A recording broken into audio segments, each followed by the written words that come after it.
Disclaimer. For years, the strange events you'll hear about were covered up by governments and powerful people who didn't want the truth to come out, but not anymore. I cannot tell you my real name, because they might come after me, so I'm forced to release these investigative reports through this strange robot voice, considering that an emotionless voice will explain major events that actually drain our emotions for real. This is really weird, I guess, but it's the only way to stay hidden and not get beaten up like the other poor souls who knew too much. What happened to the ones who transform under the full moon is 100% real, as are the other stories. No matter what Morgan Freeman, Scarlett Johansson, or whoever the next weirdo synthetics voices might say, trust me, this will make you double-check under your bed. Tonight, we begin with the fossil of a dwarf elephant, a 6-foot wooden stake, and a name that never existed. These are the scattered fragments of the Cyclops. We often think of Polyphemus as a simple monster, a villain for Odysseus to outsmart, but the forensic evidence tells a darker, quieter story. It is a story of misidentified bones, forgotten engineering, and a linguistic trap that doomed a giant to silence. We are not just recounting a myth tonight, we are investigating the archaeological and literary crime scene of a giant who was blinded by a word. So, before you get comfortable, take a moment to like the video and subscribe, but only if you genuinely enjoy what I do here, and let me know in the comments where you're tuning in from, and what time it is for you. It's always fascinating to see who's joining us from around the world. The most terrifying monster of the ancient world was likely born from a quiet misinterpretation of a small, extinct elephant. It seems absurd that the nightmare of the Mediterranean, the cannibalistic son of Poseidon who trapped Odysseus could, yet the evidence sits in plain view on museum shelves, waiting for someone to look past the myth. The terrifying eye of the Cyclops, the singular orb that defined a race of giants, is a biological impossibility. It is a structural void that no vertebrate possesses. The horror that haunted the Greek imagination for centuries was not a creature of flesh and blood, but a trick of perspective applied to old bones. Othniel Abel, a paleontologist working in the early 20th century, did not set out to dismantle the Odyssey. His goal was to explain the origins of the Cyclops myth, a task that frustrated researchers who relied solely on texts. He faced the obstacle of scant literary evidence. The myth existed fully formed in Homeric verse, but the physical correlative was missing. Abel turned his attention to the earth. He examined the fossilized skull of Palaeoloxodon falconeri, a dwarf elephant that once roamed the islands of the Mediterranean. What he found rearranged the logic of the legend. The Palaeoloxodon falconeri was a strange animal. It stood barely 3 feet tall at the shoulder, a far cry from the towering giants of the Greek mainland. But its skull possessed a singular dominating feature. In the center of the face, where one expects a face to be flat or divided, sat a massive dark aperture. This is the nasal cavity, the housing for the trunk. To a modern anatomist, the shape is distinct, but to an ancient shepherd or a sailor wandering the cliffs of Sicily, the bone told a different story. They did not see a nose. They saw a single, empty eye socket. Abel traced the connection.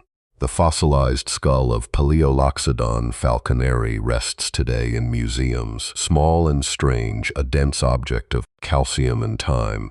The temporal bones on the sides of the skull, where the actual eyes of the elephant would have been, are small and recessed. They are easily overlooked.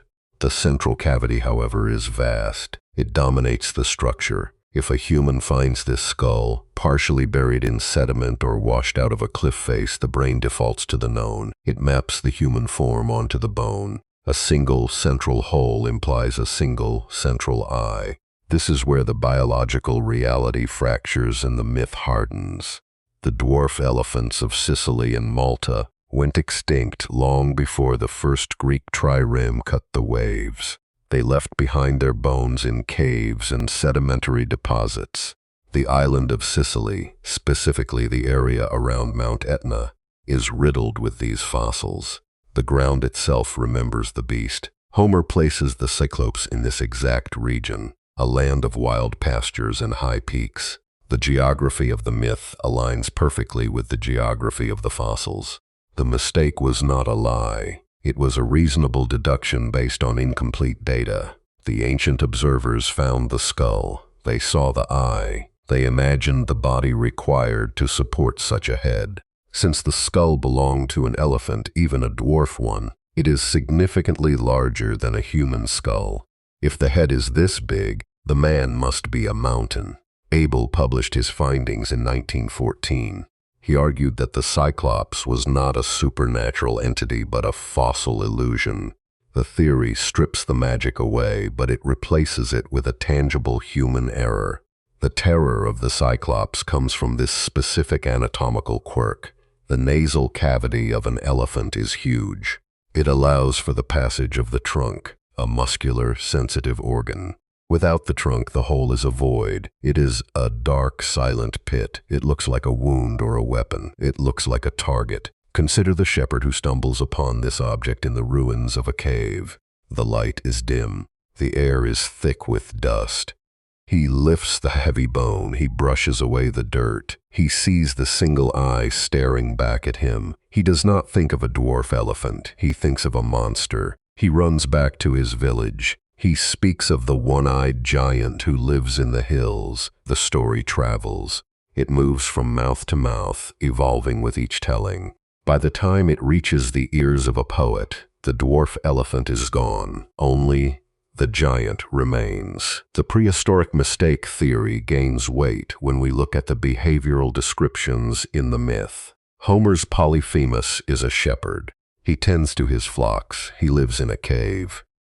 The Paleoloxodon was not a shepherd, but the landscape it inhabited was one of grazing and shelter. The bones are often found in caves, the natural traps and homes of the ancient world. The association between the giant and the cave is not just a plot device for the Odyssey. It is a direct reflection of the taphonomy, the process of fossilization and discovery. The bones were preserved in caves, therefore the giant lived in a cave. We must also consider the size discrepancy. The Paleoloxodon falconeri was small. This is the central irony of Abel's theory. The monster was born from the skull of a dwarf. The misidentification inflated the size. The fear inflated the reputation. The human mind magnified the threat. A 3-foot elephant became a 30-foot monster.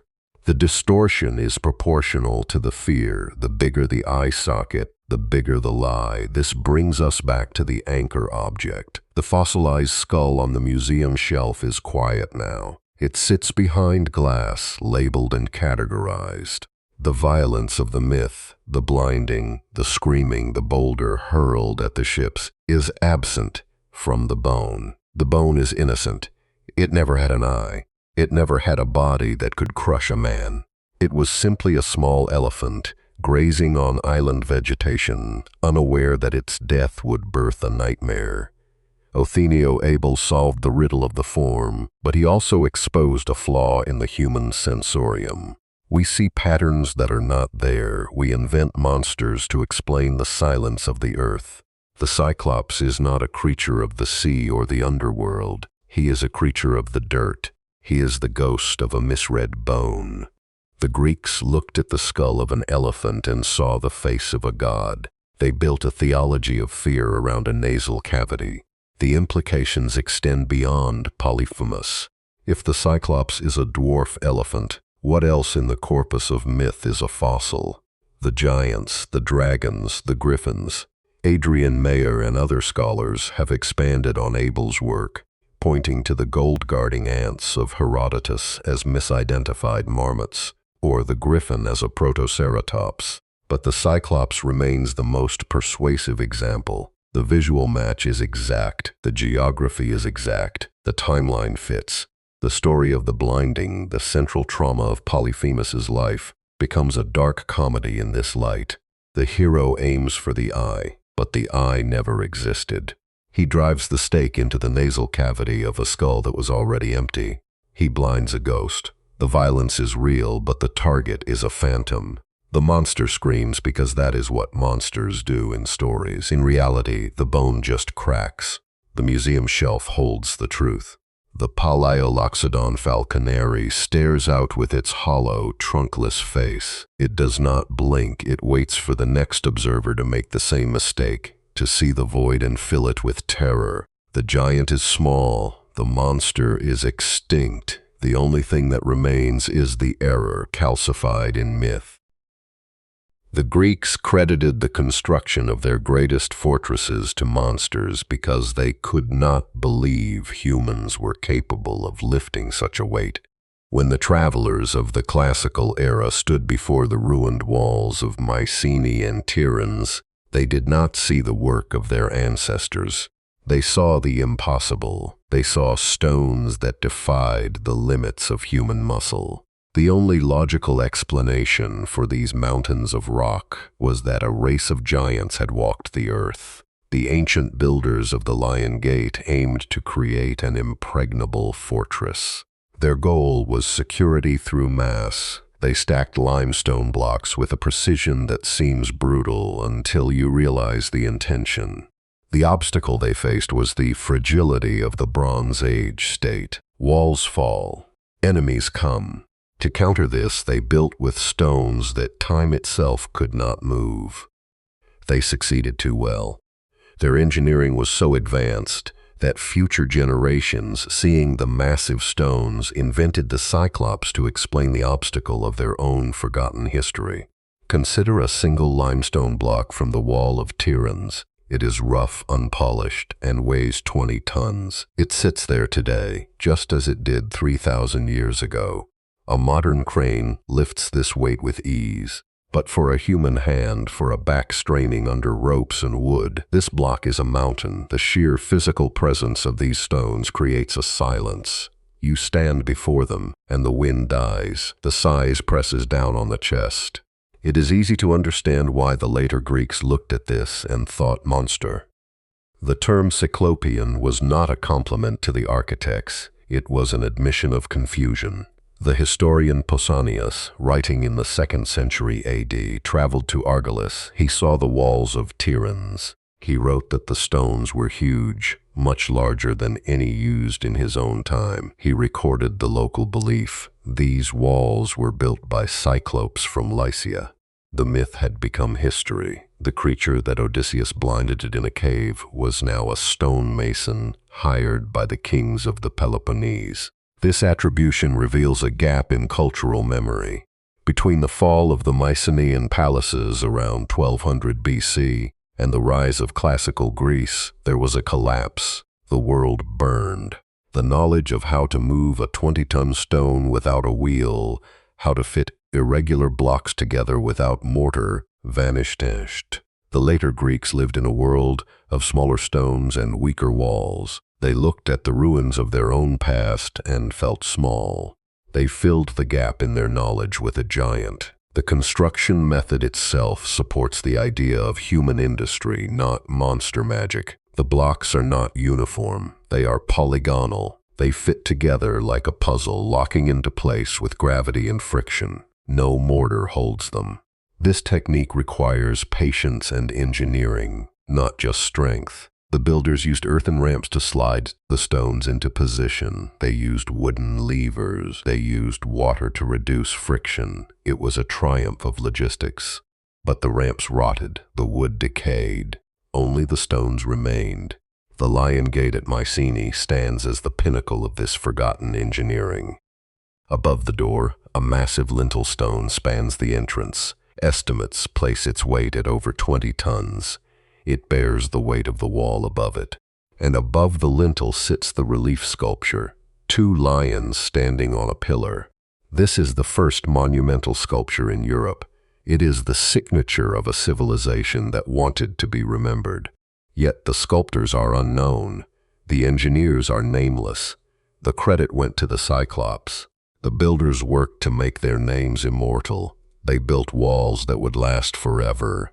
They succeeded in the building, but failed in the memory. The magnitude of their work erased their humanity. If the wall is too big for a man, the builder must be a god or a beast. The Greeks chose the beast. They needed a creature strong enough to carry the weight of their own disbelief. Heinrich Schliemann, the excavator of Troy and Mycenae in the 19th century, stripped away the myth. He dug through the debris and found the graves inside the walls. He found the gold masks, the bronze swords, the skeletons of the kings. He proved that the walls were built by men. He proved that the Mycenaeans were not just characters in a poem, but a complex society. But even Schliemann stood in awe of the masonry. He recognized the psychological impact of the stones. The size dictates the narrative. The Cyclopean walls served a dual purpose. They kept the enemy out, but they also kept the truth out. They created a boundary between the human world of the present and the superhuman world of the past. The Greeks lived in the shadow of their own ancestors. They looked up at the walls of Tiryns and felt the weight of a lost age.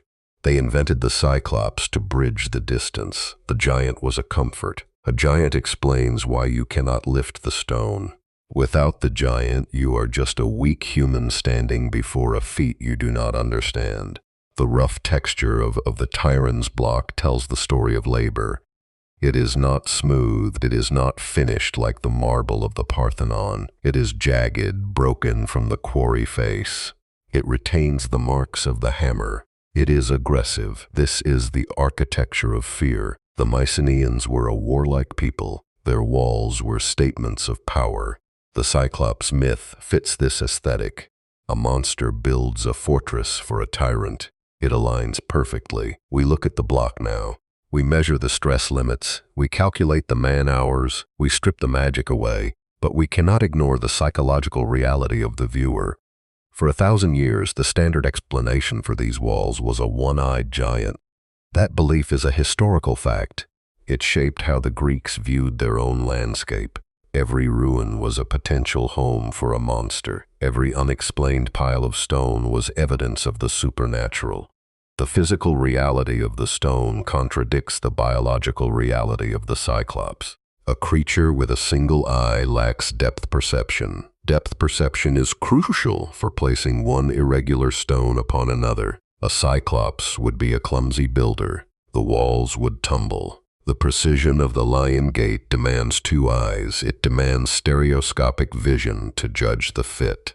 The irony is rich. The creature credited with the work would have been physically incapable of doing it. The walls of Tiryns still stand. The giant is gone. The myth persists only as a label in a guidebook. But the stones remain, cold and indifferent. They bear the weight of the centuries.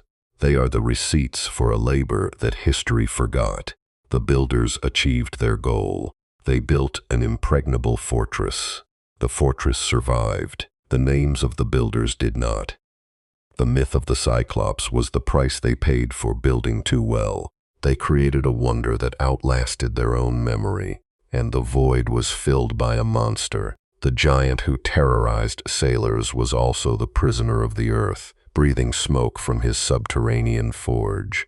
This duality exposes a shift in the narrative. The Cyclops is not merely a solitary shepherd eating wayward Greeks. In the older, deeper strata of the myth, he is a cog in a vast industrial machine. The monster is a mechanic. The terror he inspires is not just hunger, but the uncontrolled power of the volcano itself.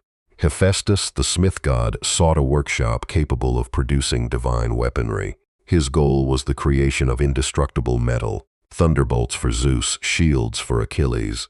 But he faced the obstacle of physics. To forge the weapons of the gods, he needed heat that no mortal charcoal could provide. He needed the raw, terrifying energy of the Earth's core. He needed the volcano. And to operate a volcano, he needed the Cyclops. The smoking crater of Mount Etna is the anchor point for this version of the legend. It sits on the east coast of Sicily, a violent open wound in the rock. Even today it rumbles. In the ancient world, it was the gate to the underworld. The poet Hesiod, writing in the 8th century BC, provides the roster. He names three: Brontes, Steropes, and Arges. These are not the chaotic Polyphemus of the Odyssey. These are disciplined laborers. Their names translate to thunder, lightning, and flash. They are the sound and the light of the anvil. Hephaestus did not hire these giants, he commanded them. The dynamic's strict. The god provides the blueprint. The giant provides the muscle. The eye of the Cyclops takes on a new meaning here.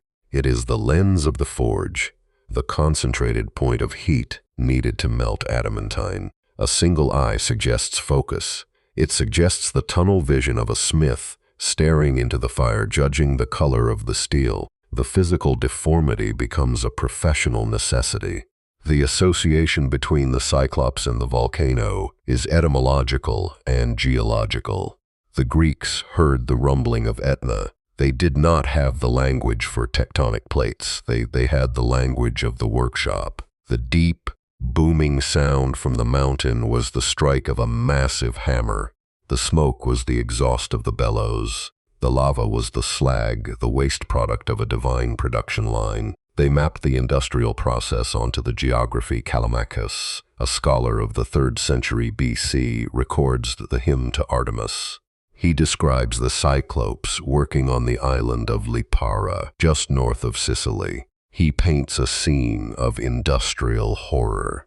The giants are stripped to the waist, covered in soot. They are not eating men, they are bending metal. The workshop is a cave that glows red with the heat of the hearth. The breath of the giant is the sulfur gas venting from the crater. This reframes the danger of the Cyclops. Polyphemus in the cave is a predator. The Cyclops in the forge is a hazard. He is a radiation leak. He is uncontrolled thermal energy. The sailors who navigated the Straits of Messina feared the giant not because he might reach down and grab them, but because the mountain might erupt. The blinding of the giant is a metaphor for the volcano going dormant, or perhaps an explosion that seals the vent. Virgil, in the Aeneid, solidifies this connection. He describes the entrance to the forge. It is a massive cavern, roaring with the sound of whistling winds and the panting of bellows. The Cyclopes are forging a thunderbolt. Virgil lists the ingredients: hail, hard rain, liquid fire, and the rumbling wind. This is a weather factory. The giant is the assembly line worker. It is a thankless, dirty job. The location ties the monster to the land. Unlike the seafaring Odysseus, who is a man of movement and guile, the Cyclops is rooted. He is part of the geology. You cannot move a volcano. You cannot negotiate with a forge. The giant represents the immovable obstacle of nature's raw power. Hephaestus harnesses this power. He civilizes it. He turns the chaos of the volcano into the order of the thunderbolt. But the cost is high. The giant is trapped. The logic of the myth dictates that as long as Etna smokes, the Cyclops works. There is no retirement, there is no freedom. The heat that makes the sword also burns the maker. The breath of the giant is toxic. The sulfur fumes that rise from the crater were known to kill birds in flight. This is the atmosphere of the forge. It is a place of death and creation. The physical reality of Etna supports the myth. The mountain is one of the most active volcanoes in the world.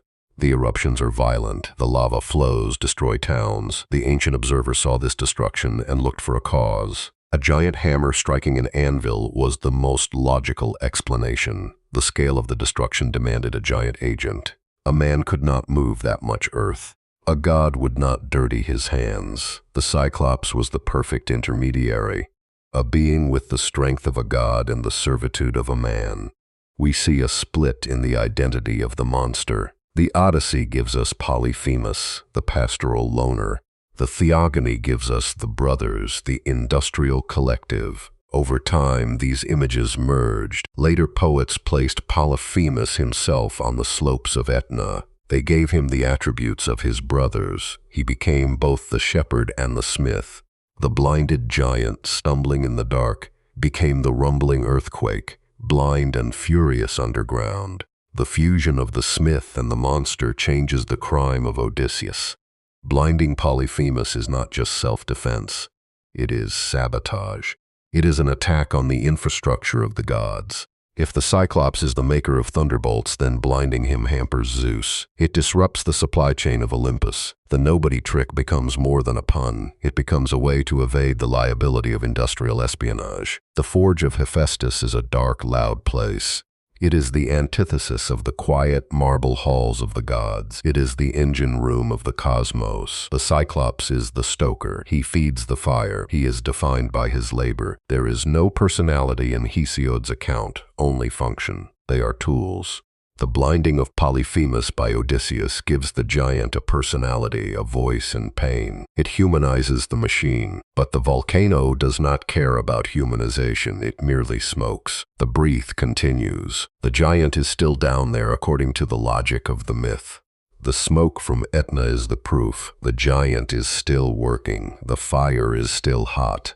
The thunderbolts are still being made. The hero sails away, claiming victory. The mountain remains. The cost of the myth is the eternal labor of the giant, chained to the fire by the needs of the gods. The anchor object, the crater, is not a monument to a battle, but a chimney for a factory that never closes. The red glow against the dark Sicilian sky is the eye that never sleeps. The only weapon that could hurt a giant was a word that meant nothing. This is a precise inversion of the heroic code. In the ancient world, a name was power. To know a name is to hold leverage over the soul. To speak a name is to claim glory. Yet, in the damp darkness of the Cyclops' cave, survival depended on the total erasure of identity. Odysseus, the man of many turns, found that his greatest tactical asset was not his spear or his wit, but a linguistic void. Odysseus needed to deceive Polyphemus to survive. His goal was escape, but he faced the obstacle of the giant's kin. Even if he could blind the monster, the island was populated by other Cyclopes. If Polyphemus screamed a name, a specific name, the brothers would come. They would block the exits. They would crush the men. The obstacle was not just the rock over the door. It was the social network of the giants. To bypass this, Odysseus utilized the linguistic trap of utis. The word is utis. On the page of an ancient Greek scroll, perhaps a fragment of the Odyssey found in a dusty library case, the word sits there, highlighted in faded ink. It looks simple, but utis is a trap. It functions as a proper noun, a name, but it translates to nobody or no man. It is a negation masquerading as an identity. Odysseus introduces himself to the giant not as the king of Ithaca, not as the sacker of cities, but as a null set. The setup is a masterpiece of manipulation. Homer, the architect of the poem, places the scene in Book 9. Polyphemus asks the stranger his name. He promises a guest gift. The expectation is a name. The social contract of the ancient world demands a name. Odysseus refuses the contract. He says, "My name is nobody." The Greek is uti moi onoma. He hands the giant a cup of wine. The giant drinks. He passes out. The trap is set. When the sharpened stake drives into the eye, the reaction is immediate. The giant roars. The sound carries across the island. The other Cyclopes hear the disturbance. They gather outside the sealed cave. This is the moment the weapon fires. They shout, "Surely no one is killing you by force." The Greek phrasing here is critical. They use the negative me tis. The brothers interpret the scream not as an attack, but as an ailment. If nobody is hurting you, then the injury is internal. It is a sickness. It is a divine punishment. They disperse. They leave Polyphemus to his agony. The linguistic trick has successfully isolated the giant. It severed the social bond that might have brought rescue. The name that meant nothing functioned as a shield. Scholars have long debated the depth of this pun. There is a sound alike in Greek, metis. Metis means cunning intelligence. It is the defining trait of Odysseus. When the giants shout metis, asking if no one is hurting him, the text echoes with the hero's actual name. The very concept of cunning is outside the door, ignoring the giant. The wordplay is dense. It operates on two levels. It deceives the characters within the story, and it winks at the audience listening to the poem. But the trick has a cost. The deception works too well. It saves the body, but it inflates the ego. Once the men escape, clutched to the bellies of the sheep, they reach the ship. They are safe. The oars are in the water. The distance is growing. At this point, the nobody mask must be discarded. The mission is accomplished. But Odysseus cannot leave the void. He needs the credit. He shouts back his real name. Cyclops. If any mortal man asks you who put out your eye, tell him it was Odysseus, sacker of cities. The weapon that saved him is now thrown away. The giant now has a target. Polyphemus lifts a rock and throws it towards the voice. It misses, but the connection is remade. The giant prays to his father, Poseidon. He asks for vengeance. He gives the god a specific name to curse. This moment underscores the toxicity of the heroic ego. The nobody persona was a tool of survival. It was humility forced by circumstance. The moment the pressure lifts, the humility vanishes. Odysseus reclaims his name because he cannot bear the thought of a victory unattributed. He traded safety for fame. The nobody was the smartest move he ever made. The reveal was the most foolish. The text of the Odyssey preserves this contradiction. The scroll sits in the archive. The word utis is written in black ink, stark against the papyrus. It represents a fleeting moment where the hero ceased to be a person and became a concept. He became a hole in the language. The giant, a creature of brute force, could not grasp the concept of a man who is not a man. He was defeated by pronoun. The mechanism of the trick relies on the literalism of the monster. Polyphemus operates in a world of rocks and sheep.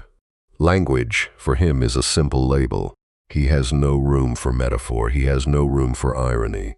When he says, "Nobody is hurting me," he believes he is stating a fact. He does not realize he is speaking the language of the trickster.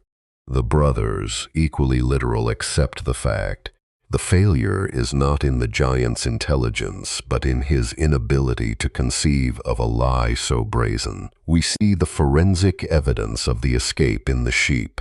The text describes the animals filing out. The giant checks their backs, running his hands over the wool. He does not check the bellies. He is looking for a man. He finds only sheep. The nobody is sitting under the ram. The irony is total. The monster searches for a man who does not exist. He touches the nobody and lets him pass. The power of the utis una trick reverberates through Greek literature. It changes the nature of the hero. The hero is no longer just strong. He is deceptive. He is a linguist engineer. He constructs a false reality with words. The giant lives in that false reality until his eye is burned away. The name nobody is the first instance of psychological warfare in the Western canon. It attacks the mind, not the body. It uses the enemy's own logic against him. The scroll captures the moment. The ink is dry, the letters are static, but the tension remains. The word utis represents a vanishing point. It is the point where the hero disappears to become the victor. It is the silence that screams. The giant was blinded by a stake, but he was defeated by a name that wasn't there. Odysseus sails away. He carries the weight of his real name. He has reclaimed his identity. But that identity now carries a curse. The nobody was free. Odysseus is bound. The giant, left in the dark, knows who hurt him. The cost of the name was the journey home. The evidence is in the text. The hero tries to have it both ways. He wants the safety of anonymity and the glory of reputation. He cannot keep both. The scroll shows us the choice he made. He chose the name. He chose the suffering. The nobody was the only version of Odysseus that was truly safe, and he killed it the moment he opened his mouth. The Cyclops was not a monster because he ate men, but because he had no laws, no assemblies, and no wine. This distinction is absolute. In the Greek mindset, the consumption of human flesh is a physical horror, but the absence of the polis, the city-state, is a structural abomination. The giant represents the terrifying vacuum of social order. He defines the Greek identity by embodying everything the Greeks are not. The Greek colonist arriving in Sicily sought to establish a polis. His goal was to impose order on chaos, to plant the seeds of civilization in foreign soil. But he faced the obstacle of the wild lands. The terrain was rugged. The indigenous populations, Sicels and the Elymians, had different customs. They did not build the same temples. They did not organize their lives around the agora, the public meeting place. To the colonist, this was not just a difference of culture, it was a lack of culture. The myth of Polyphemus served to categorize the indigenous people as lawless to justify colonization. Homer provides the evidence for this classification in Book 9 of the Odyssey. He does not describe the Cyclops as a demon from the underworld. He describes a society, or rather, the failure of one. Odysseus observes that the Cyclopes have no assemblies for the making of laws. They have no settled customs. This is the forensic detail that condemns them. A man without a city is a beast. A man without laws is a danger. Consider the bronze shepherd's crook. It is a solitary utilitarian object. It lacks the ornamentation of a city scepter. It is a tool for the individual, designed for the isolated labor of the pasture. This object anchors the life of Polyphemus. He lives in a cave, he sleeps with his animals, he has no neighbors to call upon for aid. The Greek viewer sees this isolation and shudders. The polis is a collective. The Cyclops is a singularity. He is a private individual in a world that demands public duty. The absence of agriculture is another marker of his monstrosity. Odysseus notes that the Cyclopes do not plow the land. They do not plant seeds. They rely on the untamed earth to provide grain. The Greeks saw agriculture as the first step of civilization. To harness the earth is to impose human will on nature. To simply graze on wild grasses is to remain an animal. The giant does not shape his environment, he is shaped by it. This passivity is a crime against progress. Then there is the matter of wine. The episode of the blinding centers on the gift of wine. Odysseus carries a skin of dark, heady wine, a product of Maron. When Polyphemus drinks it, he does not understand its nature. He drinks it straight. He drinks it like milk. He gets drunk. He passes out. This is not just a tactical error, it is a cultural failure. The Greeks viewed wine as a social lubricant, something to be mixed with water, discussed in the symposium, moderated by ritual. The Cyclops has no ritual. He has no moderation. He has only an appetite. He is the drunk who cannot hold his liquor because he has no society to teach him restraint. The Greeks used this anti-civilization label as a map for colonization. Thucydides, the historian of the Peloponnesian War, writes about the early settlement of Sicily. He notes that the original inhabitants lived in the hills and were often nomadic. He calls them barbarians. The myth of the Cyclops provides a divine blueprint for the conquest. If the land is inhabited by lawless monsters, then the land is empty. It is terra nullius, nobody's land. The colonist does not displace a people, he displaces a void. This reframes the violence of Odysseus. The blinding is not just an escape attempt, it is a purification. Odysseus is the agent of the polis. He brings the technology of the spear, he brings the technology of the ship. He brings the technology of the lie. These are the tools of the civilized man. Polyphemus fights with a rock. He fights with his hands. He is overmatched not by strength but by complexity. The city conquers the wild because the city is organized. The physical environment described in the text supports the colonial gaze. The Cyclops lives across the strait from the land of the lotus eaters and the land of the winds. These are all peripheral zones. They are the edges of the map. They are defined by what they lack. The lotus eaters lack memory. The winds lack direction. The Cyclops lacks law. The center, the home of Odysseus, is defined by what it has: a house, a wife, a son, a kingdom. The myth creates a center and a periphery. The center has the right to dominate the periphery. We must look at the eye again through this lens. The single eye is a biological metaphor for the singular, isolated life. The polis requires two eyes, stereoscopic vision, and a view of the other citizen. You must see your neighbor to govern with him. The Cyclops sees only himself. His vision is monocular, selfish, and blind to the needs of the community. When Odysseus blinds him, he is only making the physical reality match the social reality. The Cyclops was already blind to the laws of men. The silence of the Cyclops regarding his neighbors is damning. When Polyphemus calls for help, he screams that nobody is hurting him. The other Cyclopes hear him. They shrug, they stay in their own caves. This is the final proof of their dysfunction. In a polis, a cry for help brings the community running. The citizens arm themselves. They defend the walls. In the land of the Cyclops, a cry is met with indifference. If nobody is hurting you, they say, we cannot help. They leave him to suffer. The breakdown of the social safety net is total. The isolation is absolute. The colonial project in Sicily was brutal. The Greeks founded cities like Syracuse and Gela. They pushed the native Sicels into the interior. They claimed the best coastal land. They built temples to the gods of the polis, Athena, Apollo, and Zeus. The myth of Polyphemus was not just a story. It was a legal argument. It stated that the previous occupants were not occupants at all. They were obstacles. They were giants who lived in holes in the ground. The bronze shepherd's crook rests in the dirt. It is a symbol of a life that the Greeks moved past, or claimed to move past. The shepherd belongs to the past. The citizen belongs to the present. The giant is a relic. He is a holdover from a time before the law. Odysseus kills the past to secure the future. The nobody trick works because the Cyclops has no social network to debunk it. A society requires communication. A society requires trust. The Cyclops has neither. The contradiction lies in the Greeks' reliance on the wild to define themselves. They need the Cyclops. They need the monster to prove their own civility.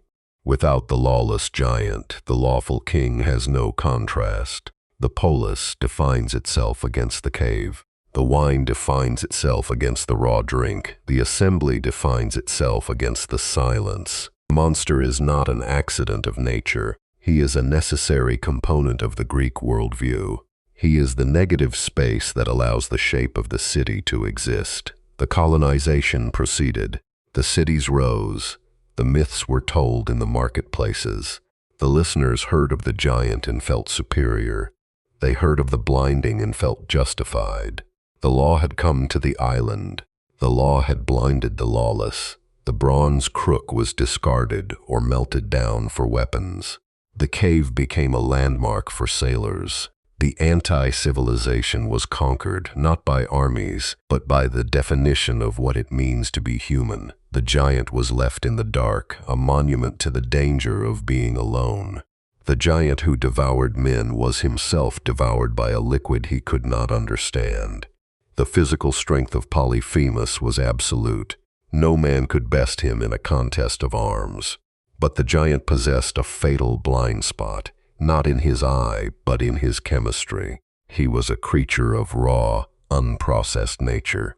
He drank milk, he drank water. He had never encountered the cultivated toxin of the grape. The weapon that brought him low was fermentation. Polyphemus sought to indulge in the exotic drink offered by the stranger. His goal was simple pleasure, a continuation of his gluttony. But he faced the obstacle of his own ignorance. He did not know the protocols of wine. He did not know the limits. He treated the concentrated vintage as if it were a common beverage, a fatal error in judgment that rendered him vulnerable to the tiny men. The anchor object is a dark, heavy wine jug, an oinoko. It sits in the imagination stained purple on the inside. The stain is the residue of the trap.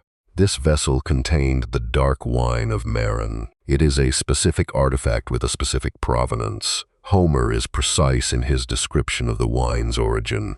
It came from Ismarus, a city on the coast of Thrace. It was a spoil of war. Odysseus carried this wine as a treasure. The text states that Maron, the priest of Apollo, gave him 7 talents of gold and these jars of wine. It was not a trade good. It was a rarity. Homer provides a critical technical detail about the liquid. It was divine, and it was mixed in a ratio of 1 part wine to 20 parts water. This is the forensic evidence. The alcohol content was massive. To drink this wine unmixed was to invite madness or sleep. Polyphemus had no concept of dilution. The anti-civilization lacks the symposium. It lacks the water jug.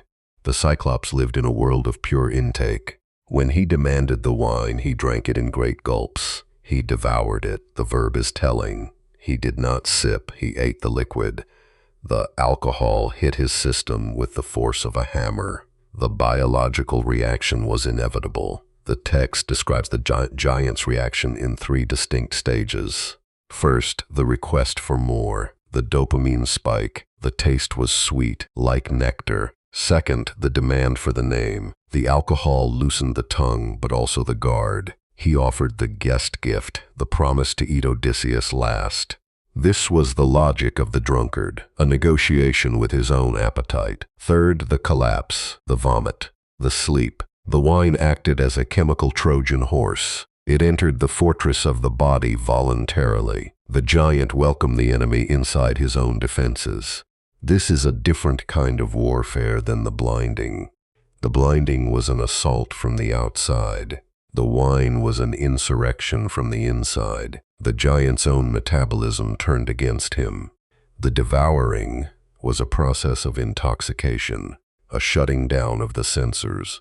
The jug itself, the oinoko, serves as a marker of technology. It represents the storage of surplus. It represents the preservation of the harvest. The Cyclops had no storage jars for wine. He had only the milk of his sheep, a product of the moment. Wine requires time.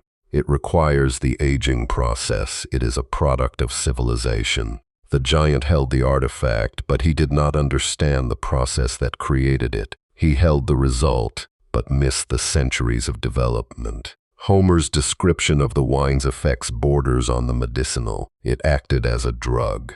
It caused forgetfulness, it eased pain. For Polyphemus, it eased the pain of his hunger, but it introduced the pain of vulnerability. The dark red color mimicked the blood he craved. It was a deception of the senses. He thought he was drinking power. He was on sedation. The forensic chain of evidence leads from the jug to the fire. The giant passed out. The wine had done its work. The men moved. They heated the steak. The connection between the drink and the blinding is direct. The wine was the necessary precondition. Without the alcohol, the eye remains watchful. Without the sleep, the steak never finds its mark.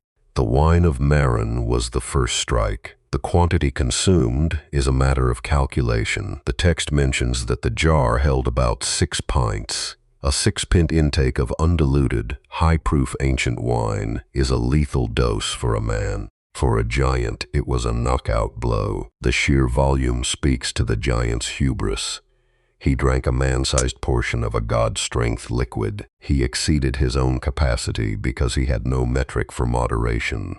The oinoko rests on the cave floor. It is empty now. The stain is dry. It represents the cost of a curiosity. The giant wanted the new sensation. He paid for it with his sight. The nobody trick was the intellectual weapon. The wine was the chemical weapon. They worked in concert. The giant's brain was fogged by the alcohol when his ear heard the lie. His eye was closed by the drink before it was closed by the fire. We see the economic disparity in the exchange. Odysseus traded a jug of wine for his life. It was a bargain. The value of the wine was high in the Greek world. It was a luxury good. To the Cyclops, it was a novelty. The trade reveals the gap in value systems. The Greeks valued the wine as a treasure. The Cyclops valued it as a beverage. The misalignment of values led to the disaster. The giant thought he was getting a drink. He was getting a death sentence. The devouring of the giant by the liquid is a complete inversion of the natural order. The predator becomes the prey. The consumer becomes the consumed. The wine eats the mind. It eats the will. It digests the giant's agency and leaves behind a husk. The heavy head of the Cyclops sank to the ground. The snoring began. The cave was filled the smell of stale wine and sheep dung. The victory was already won before the fire was lit. The jug remains. The purple stain is a testament to the power of civilization's poison. The giant was beaten by a bottle. He was defeated by his own thirst. The text records the moment with clinical detachment. He drank, he fell, he slept. The simplicity masks the complexity. The wine was the agent of a culture that knew how to manipulate the senses. The Cyclops was a victim of a technology he could not taste. The liquid was not a gift, it was a cage. And the giant drank his way into it, willingly, gulping down the very thing that would blind him. The giant's own possessions, the animals he cherished, became the instruments of his defeat. Polyphemus defined himself by his flock. He was a shepherd. He measured his wealth in heads of sheep and gallons of milk. He trusted these animals. He knew their feel, their smell, their weight. In the darkness of his blindness, he reached out for them as an anchor to the world he used to see. That trust was exploited. The sheep became the camouflage. Odysseus needed to escape the sealed cave. His goal was freedom, but the obstacle was absolute. The boulder at the entrance was too massive for human muscle. Only the Cyclops could move it. The giant opened the cave to let the flock out to pasture. This was the only variable in the equation. The door would open, the sheep would leave. Odysseus looked at the sheep and saw a vehicle. He saw a hiding place. The anchor object is a tuft of thick, greasy wool. It is coarse and matted, distinct from the fine spun cloth of the city. It smells of the cave, of dung, of curdled milk, of the sulphurous breath of the earth. This material served as the physical barrier between life and death. The wool was the disguise. Odysseus did not dress his men as soldiers. He dressed them as livestock. The text of the Odyssey, Book 9, lines 425-430, provides the forensic schematic. Odysseus observes the behavior of the flock. The males, the rams, were well fed and thick with fleece. They were large. Odysseus selected these specific animals. He used the giant's own materials, the chiris or willow branches, used for the giant's bedding, to weave bonds. He twisted them into ropes. This is a detail often overlooked. The escape was built from the debris of the giant's home. The mechanics of the escape reveal a precise understanding of animal behavior and giant psychology. Odysseus tied 3 men under the belly of each ram. The text is specific. They were arranged in groups of 3. The rams were the largest of the flock, capable of bearing the weight. The men clung to the underside, their hands gripping the fleece, their bodies hidden by the bulk of the animal. The wool was the shield. Then there was Odysseus himself. He selected the prize ram. This animal was the leader. It was the largest. Odysseus wrapped himself under its belly, hands deep in the fleece, sliding backwards. He was the last to leave. He placed himself under the most valuable asset the giant possessed.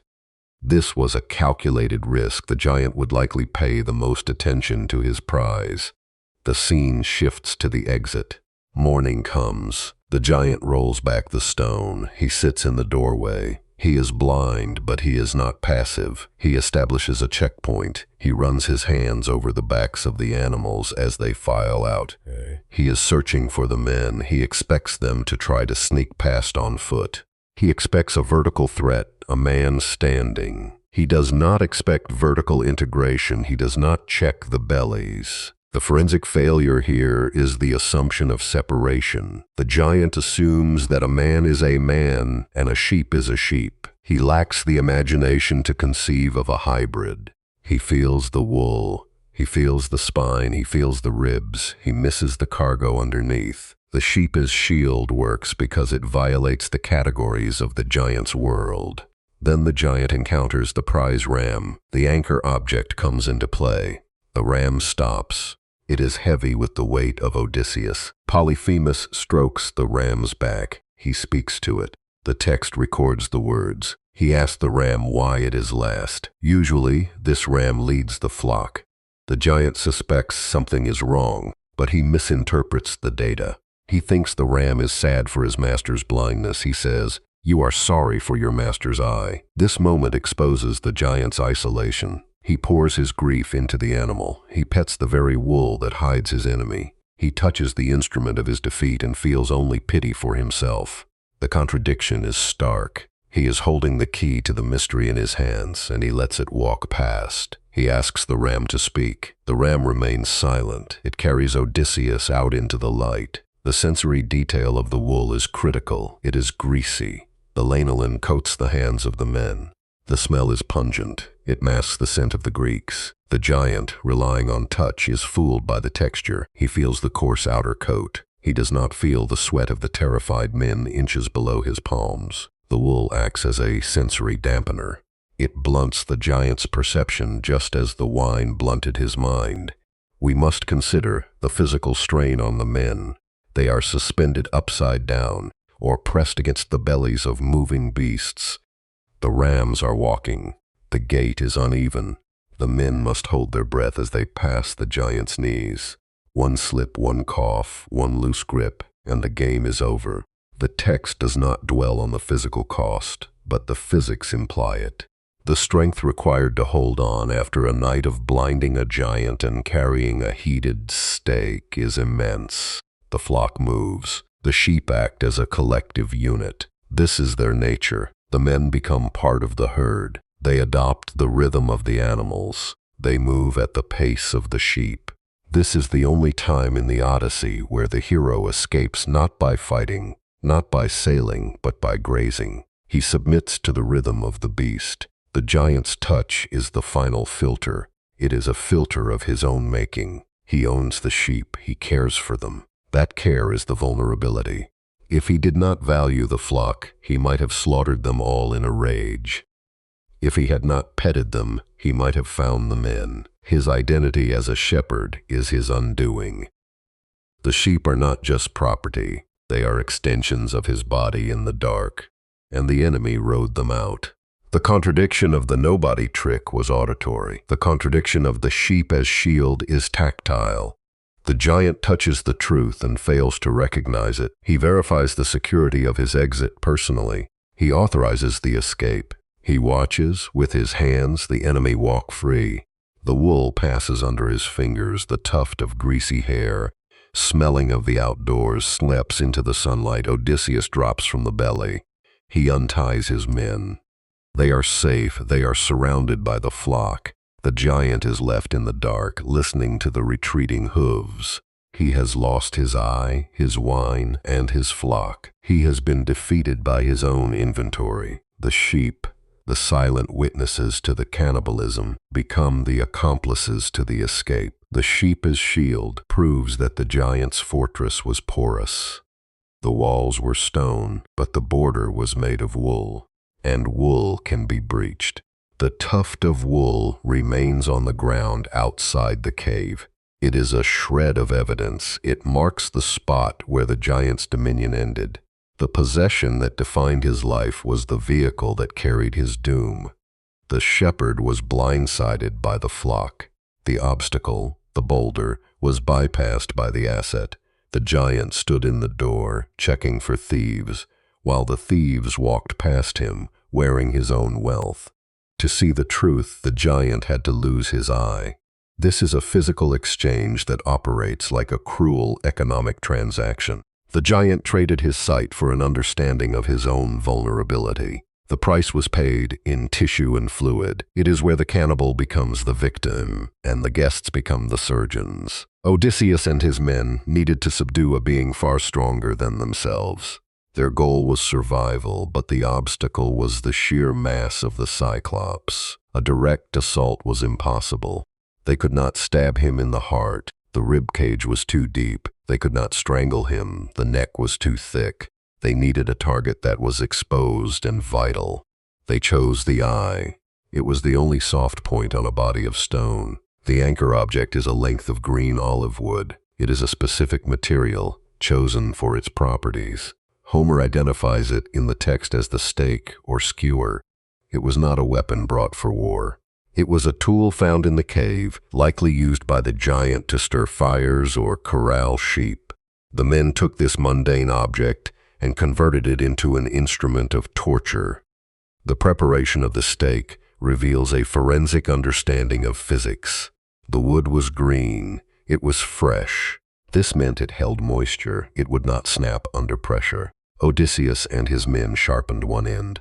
They did not just whittle it down, they turned it into a point. Then they placed it in the fire. This is a critical step often rushed in retellings. They heated the wood until it glowed. They charred the tip black. Heat changes the nature of the wood. It hardens the fibers. It turns a blunt instrument into a piercing one. The blackened tip is evidence of the intent. This was not a spur-of-the-moment attack. It was a premeditated act of engineering. The men heated the stake stealthily, burying it in the embers so the giant would not smell the smoke or see the glow until it was too late. The text describes the stake as being a fathom long. A fathom is 6 feet. This gives us the scale of the weapon. It was a pole, not a dagger. It required 2 hands to wield. It required leverage. The length also tells us about the giant. A 6-foot stake was appropriate for his scale. It fit the eye socket of a monster. The act itself is documented with clinical precision in Book 9, lines 381-386. Odysseus and his men formed a team. They lifted the stake. They positioned it over the sleeping giant. The eye was closed. They needed to get the timing right. They needed the element of surprise. They drove the point home. The mechanics of the wound are visceral. The text uses a specific verb, eresso, to shove or push. They did not throw it, they rammed it. They used their body weight. The stake sank into the eye. The giant woke up in the middle of the surgery. He screamed. He tried to stand. The men held on. They spun the stake like a drill. Homer provides a sensory detail that anchors the scene in reality. He compares the sound to a smith plunging an axe or adds into cold water to temper it. It hissed. The eye boiled. The fluid inside the eye, the vitreous humor, was superheated by the friction and the charred wood. It sizzled. The steam rose from the socket. This is the truth the giant saw. A flash of heat, a hiss, and then darkness.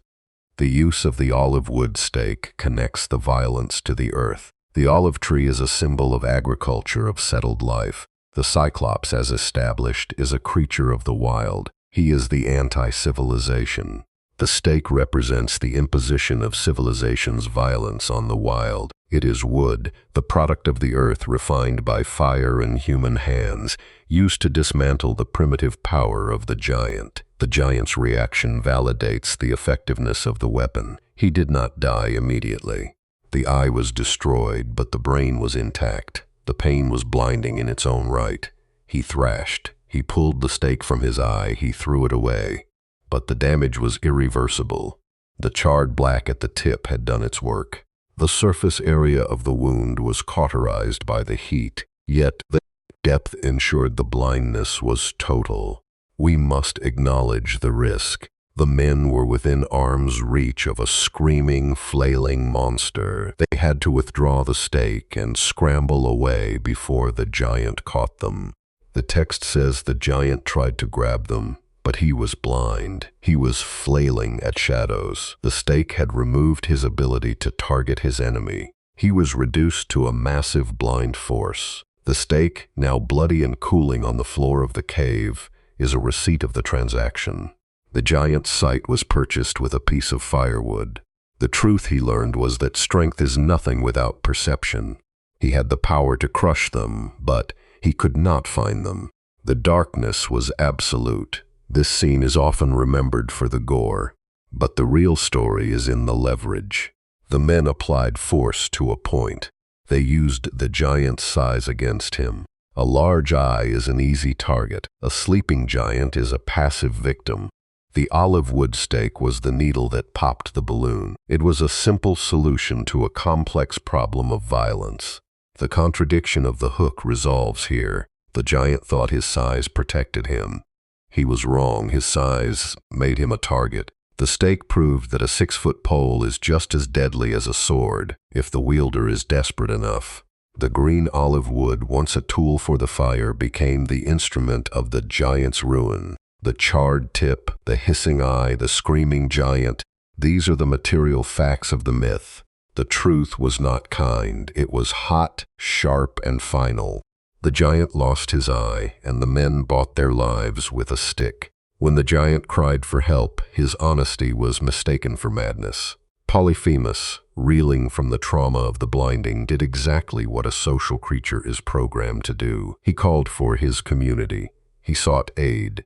But the linguistic virus planted by Odysseus, named Nobody, had already compromised the communication channel.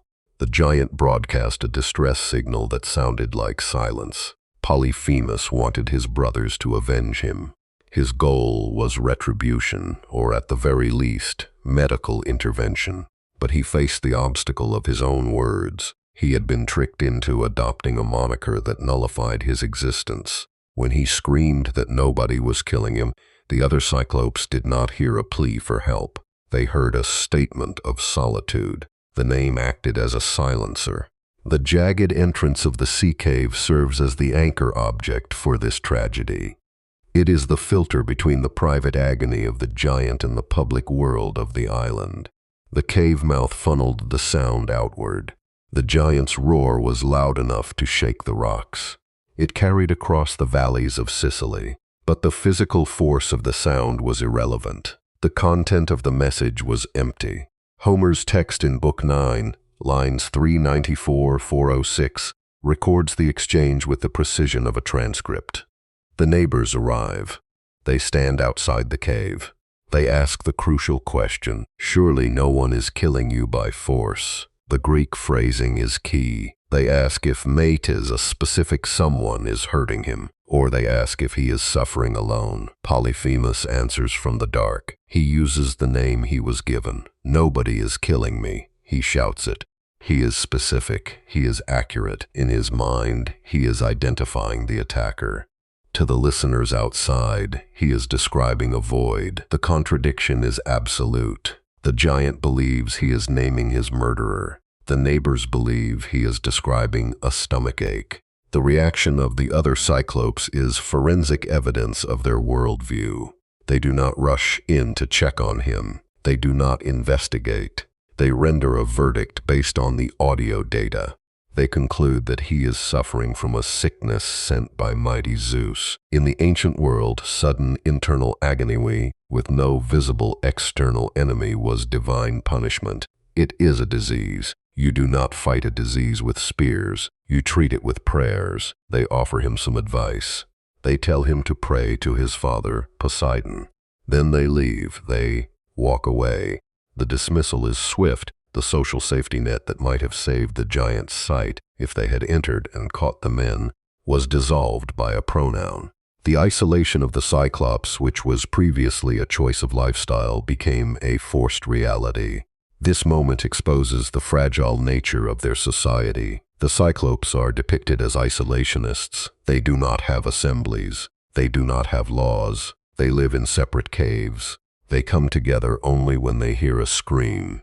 But even then, the bond is weak. They rely on verbal confirmation. When that confirmation is corrupted, the bond snaps. They are unwilling to open the cave and verify the threat. They prefer the easy answer. The easy answer is that Polyphemus is mad or cursed. The tragic cry reveals the cost of the nobody trick. It was not just a way to avoid immediate retribution. It was a way to sever the giant's connection to his species. Odysseus did not just blind the giant, he gaslit him.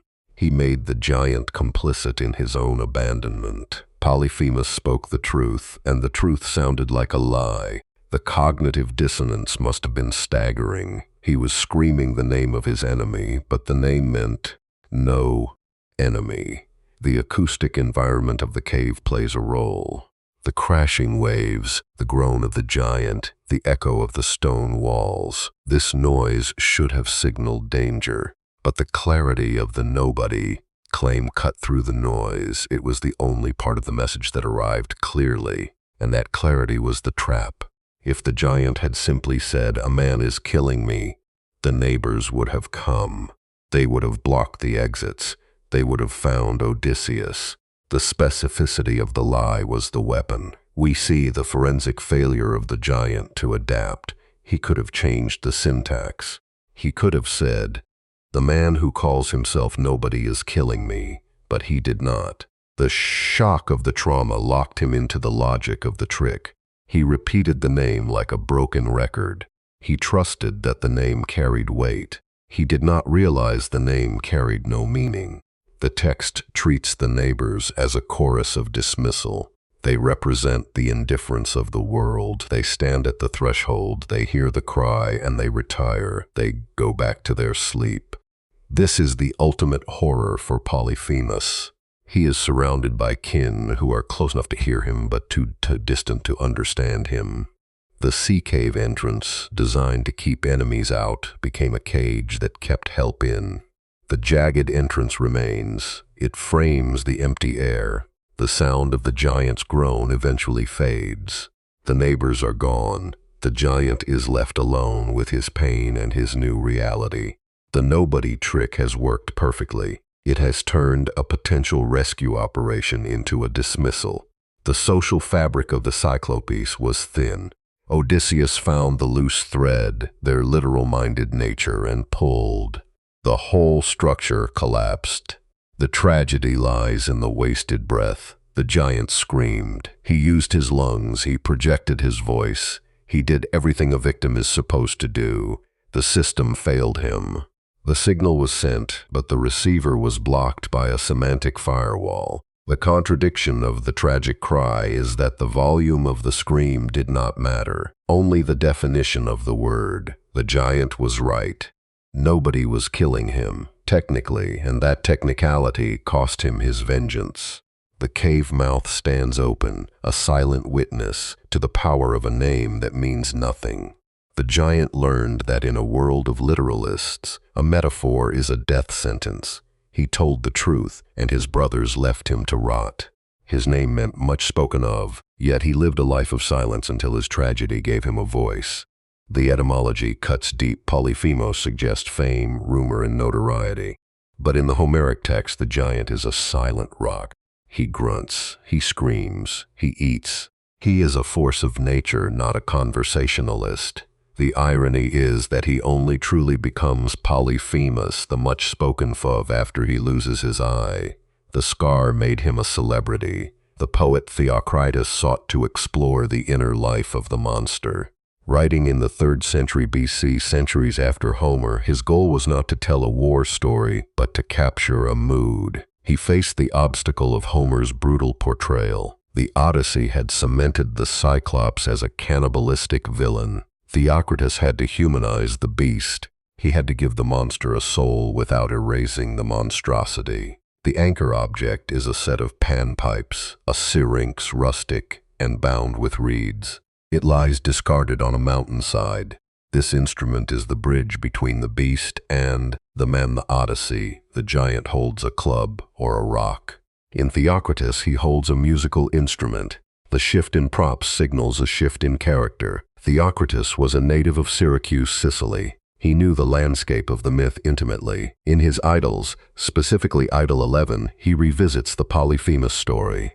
He strips away the blood and the blinding. He focuses on the time before Odysseus, or perhaps the time after, when the wound had turned to longing. He presents a Cyclops who is lovesick. The object of his affection is Galatea, a sea nymph. This is not a story of appetite, but of rejection.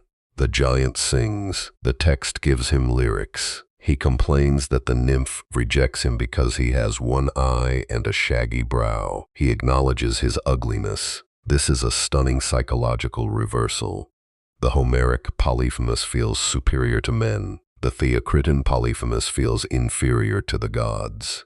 The panpipes are the medium of this new emotion. The giant makes music. He tends his flocks and plays sad songs. The much spoken of has finally found something to say. He speaks of his pain. He offers Galatea gifts, cheeses, milk, and fruit. He tries to bargain with love. This is the behavior of a civilized man, or at least a man trying to be civilized. The forensic evidence of the text shows a deliberate sanitizing of the myth. Theocritus mentions the blinding, but he treats it as a past event, a misfortune that has passed. He writes, "Wretched Cyclops, you have become a fool for love." The violence is background noise. The foreground is occupied by the giant's awkward attempts at romance. He tries to comb his hair with a rake. He prunes his wild beard. He attempts to look presentable. This transformation addresses the contradiction of the name. The Homeric giant was a monolith. He was static. The Hellenistic giant is dynamic. He changes. He suffers. The much spoken of title fits him now because Wie has a story that people want to hear. A monster eating men is a horror. A monster pining for a nymph is a tragedy. The syrinx on the ground represents the limitation of this new voice. The pipes are rustic, they are crude, the music is simple. The giant cannot speak the high language of the city. He speaks the dialect of the shepherd. His poetry is clumsy but sincere. Theocritus uses the giant's voice to experiment with a new genre, the pastoral. He takes the most terrifying creature in the Greek imagination and makes him the first romantic shepherd. The shift changes the nature of the eye. In Homer, the eye is a target. It is a biological weak point. In Theocritus, the eye is a source of insecurity. The giant asks, "Does my single eye displease you?" He internalizes the deformity. He sees himself as the nymph sees him. This self-awareness is the cost of his new voice. To speak is to be aware of how one is heard. The text of Idyll 6 offers a counterpoint. Here, Polyphemus sings a song of consolation to himself. He decides that he is better off without the nymph. He realizes that he has his sheep and his cheese. He matures. He rejects the rejection. This is a level of emotional complexity that the cannibal of the cave never possessed. The much spoken of has learned to talk himself out of grief. Theocritus performs a rescue operation. He saves the giant from being a one-dimensional villain. He gives him a biography that extends beyond the encounter with Odysseus. The giant existed before the hero arrived, and he existed after. The panpipes suggest a life of leisure and melancholy. The blinding is no longer the end of the story. It is just a scar. The atmosphere of the Theocritean Sicily is distinct. It is sunny. The grass is green. The caves are shelters, not prisons. The giant sits on a rock, playing his pipes. The landscape is no longer a hostile wilderness. It is a pastoral stage. The terror has been bleached out by the sun. The monster has been tamed by poetry, but we must interrogate the cost of this tameness. The syrinx is a civilian object. It implies peace. The Homeric giant was defined by war and hunger. By giving him a pipe, Theocritus disarms him. The giant who terrified the Greeks is now a figure of fun. He is a clownish lover. The irony of Polyphemus is that he gained a voice but lost his power. He became safe. The contrast is sharp. Homer's Polyphemus is a force of nature that must be escaped. Theocritus's Polyphemus is a character who must be understood. The much spoken of is finally heard, and what he has to say is surprisingly gentle. He sings of apples and cheese. He sings of the sea. The panpipes remain on the mountainside. They are a relic of this transformation. They prove that the myth was not static. The Greeks were not content to let the giant rot in his blindness.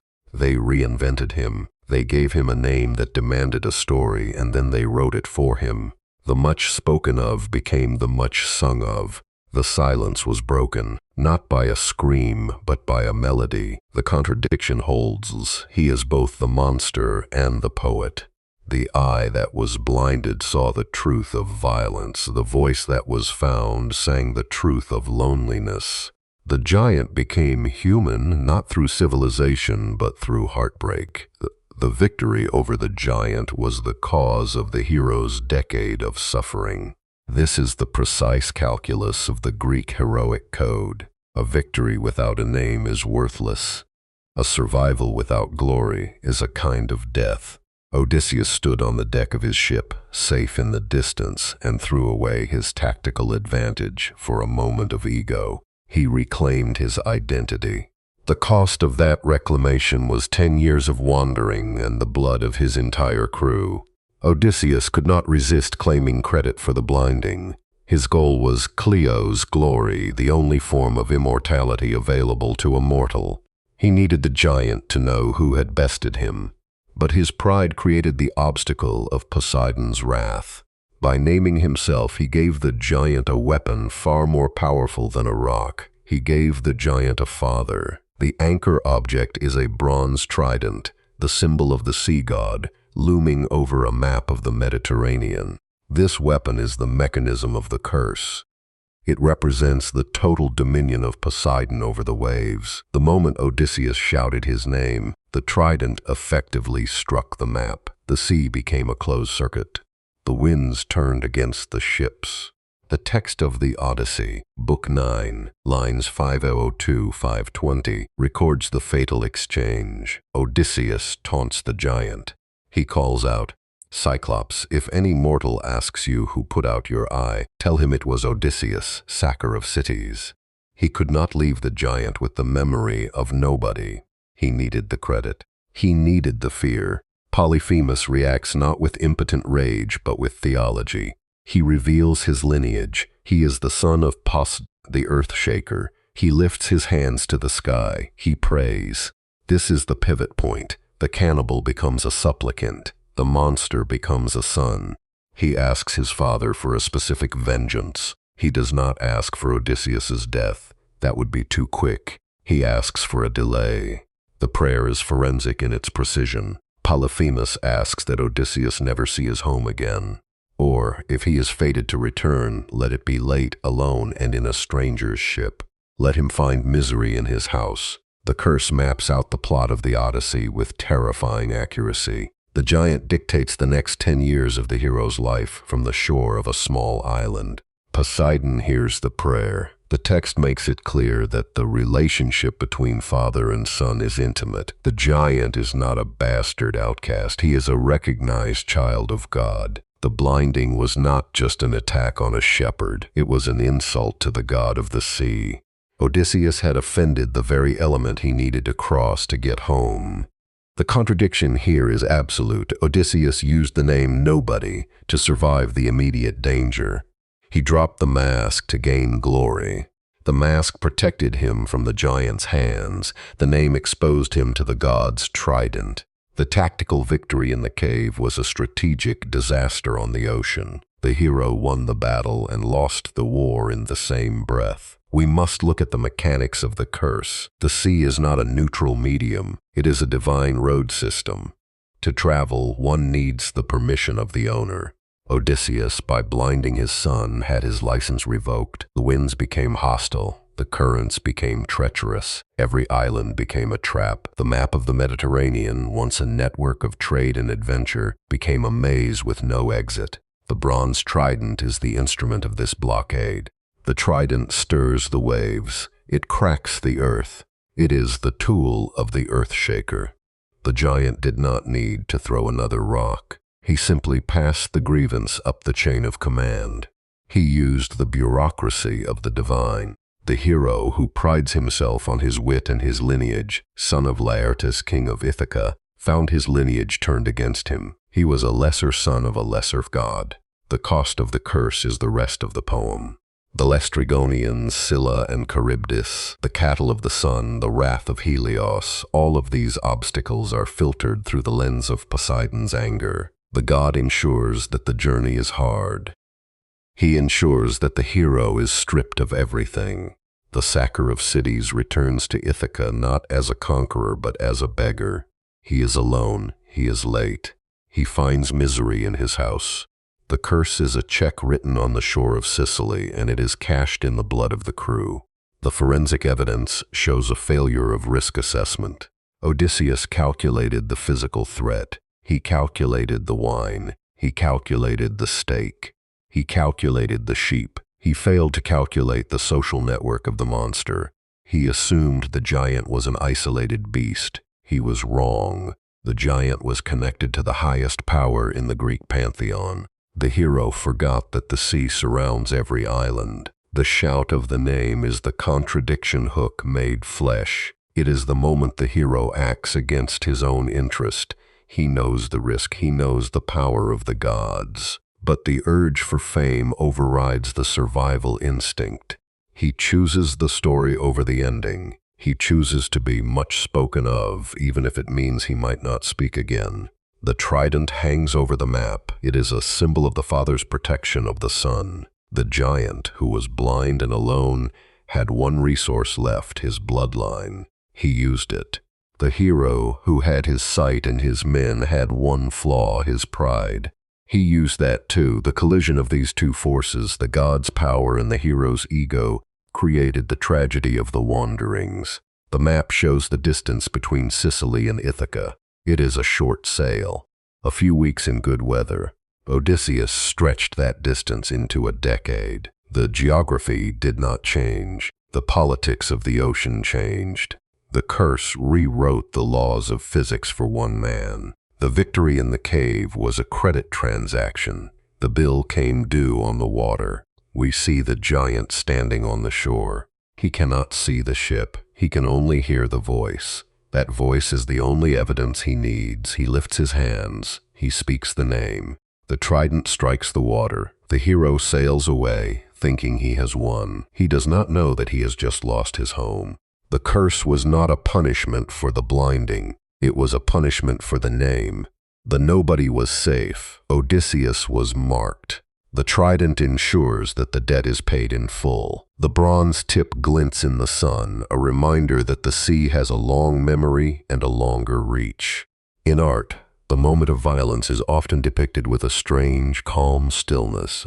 The chaos of the epic, the screaming, the hissing eye, the scrambling men, is smoothed into a silent tableau.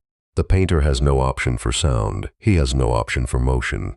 He possesses only the silhouette and the glaze. The result is a disturbing piece. The monster sits quietly. The heroes move with deliberation. The horror is not in the action, but in the pause before the strike.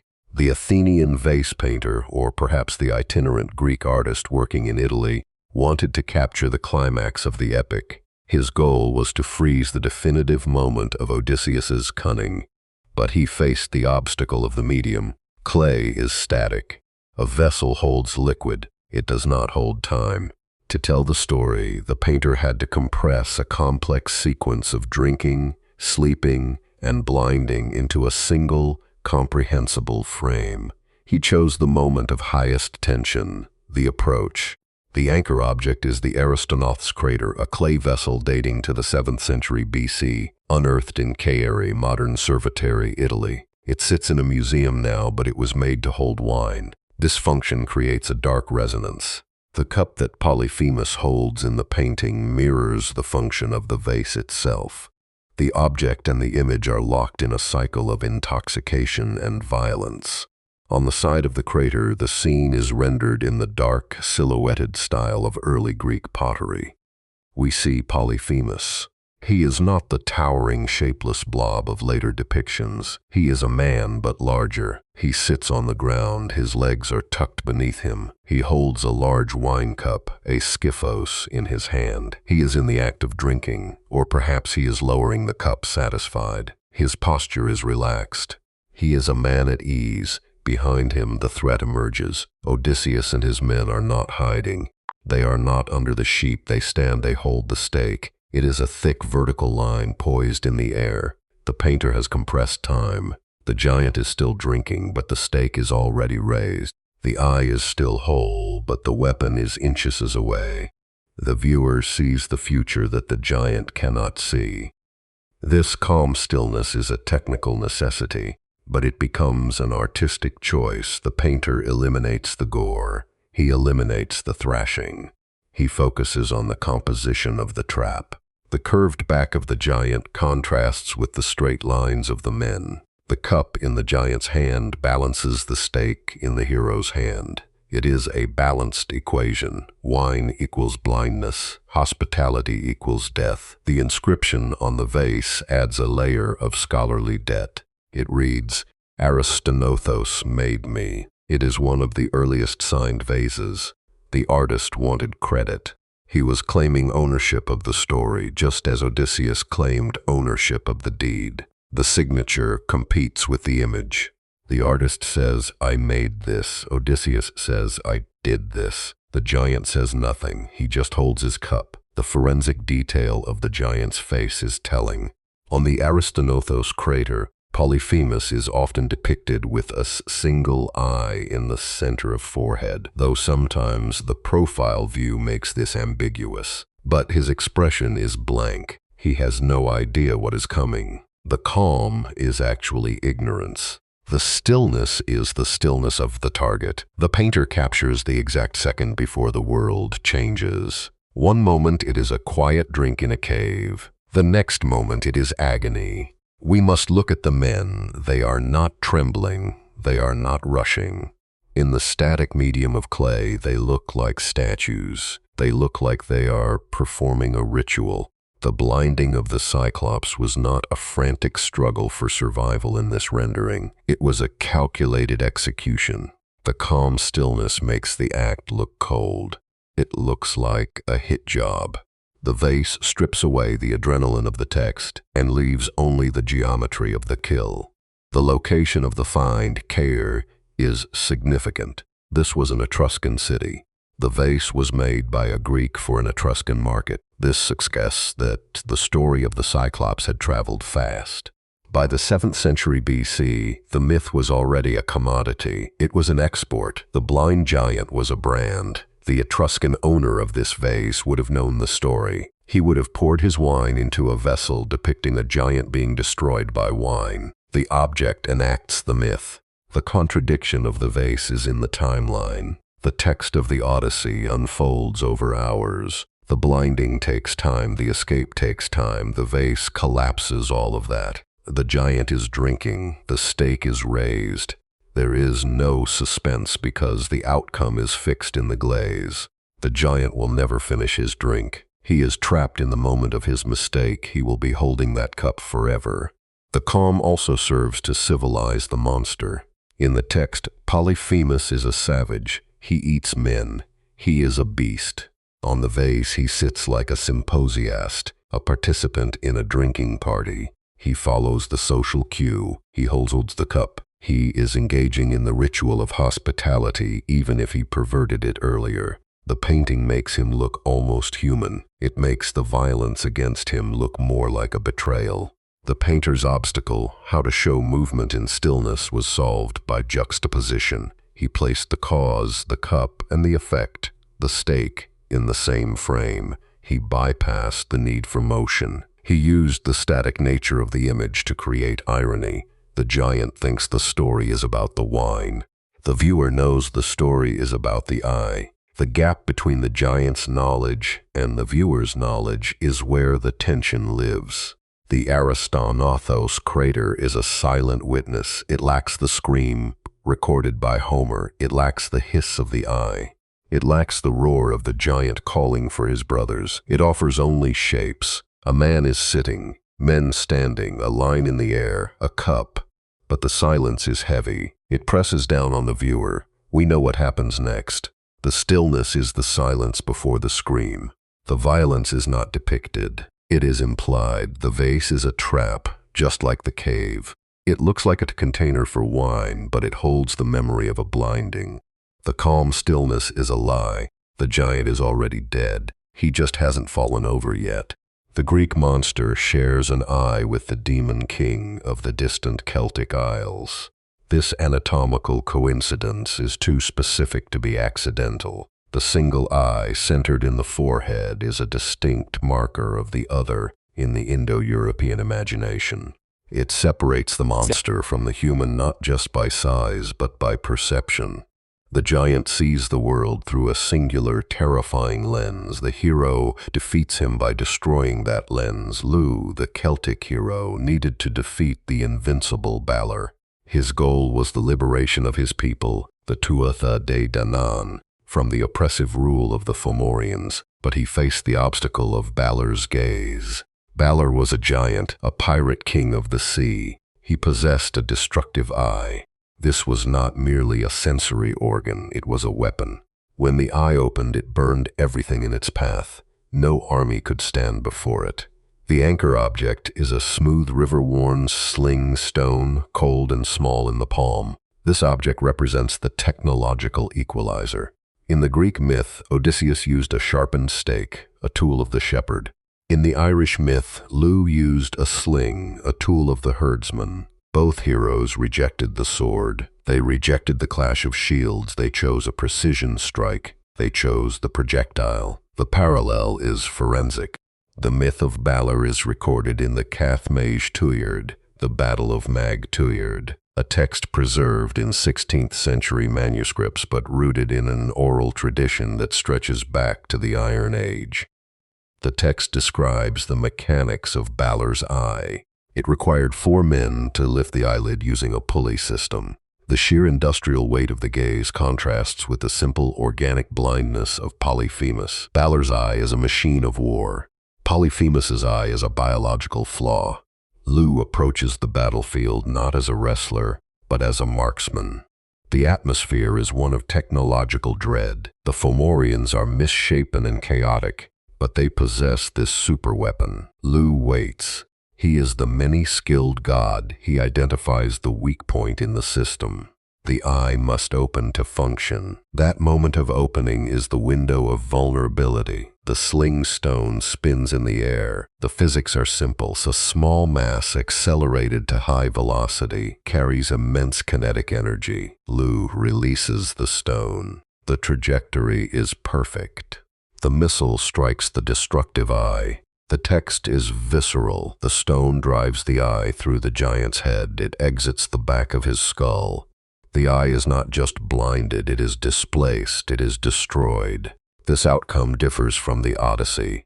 Odysseus left Polyphemus alive, screaming in the dark. Lugh killed Balor instantly. The destruction of the eye resulted in the destruction of the host. But the tactical logic is identical. The giant's power resides in the eye. Remove the eye, remove the threat. The Celtic Parallel confirms that the one-eyed giant is a structural archetype. It is a puzzle embedded in the cultural consciousness.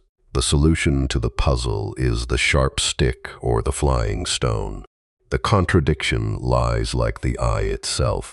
In Sicily, the single eye is a sign of barbarism, a regression to a primitive, lawless state. In Ireland, the single eye is a sign of excessive power, a corruption of nature. Balor is a tyrant. Polyphemus is a savage. Both are brought low by the same injury. The single eye implies a lack of depth perception, a metaphor for the narrowness of the tyrant's view. The hero, with 2 eyes, sees the angle. He sees the depth, he sees the shot. We must interrogate the weapon. The sling stone is an object of the common man. It is used to protect sheep from wolves. It is not a weapon of the aristocracy. It does not require bronze or iron. It requires leather and a smooth rock. This democratizes the violence. The hero uses the tools of the shepherd to kill the king. Odysseus, too, used a tool found in the cave, a stick for the fire. The weapon of the giant defeat is always humble. The folkloric classification, known as the Eye of the Giant Tail type, ATU 1137, maps the spread of this narrative. It moves from the Mediterranean to the Atlantic.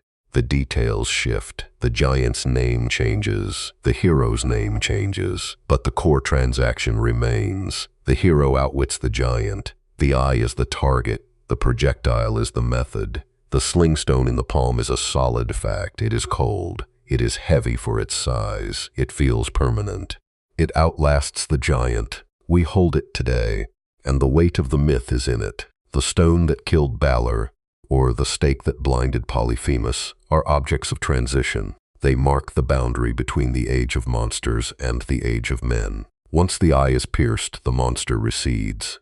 He becomes a memory, a story told by the fire. The distance between Greece and Ireland did not prevent the exchange of this idea. Scholars point to the movement of peoples, the trade routes along the Atlantic coast, and the shared Indo-European linguistic route.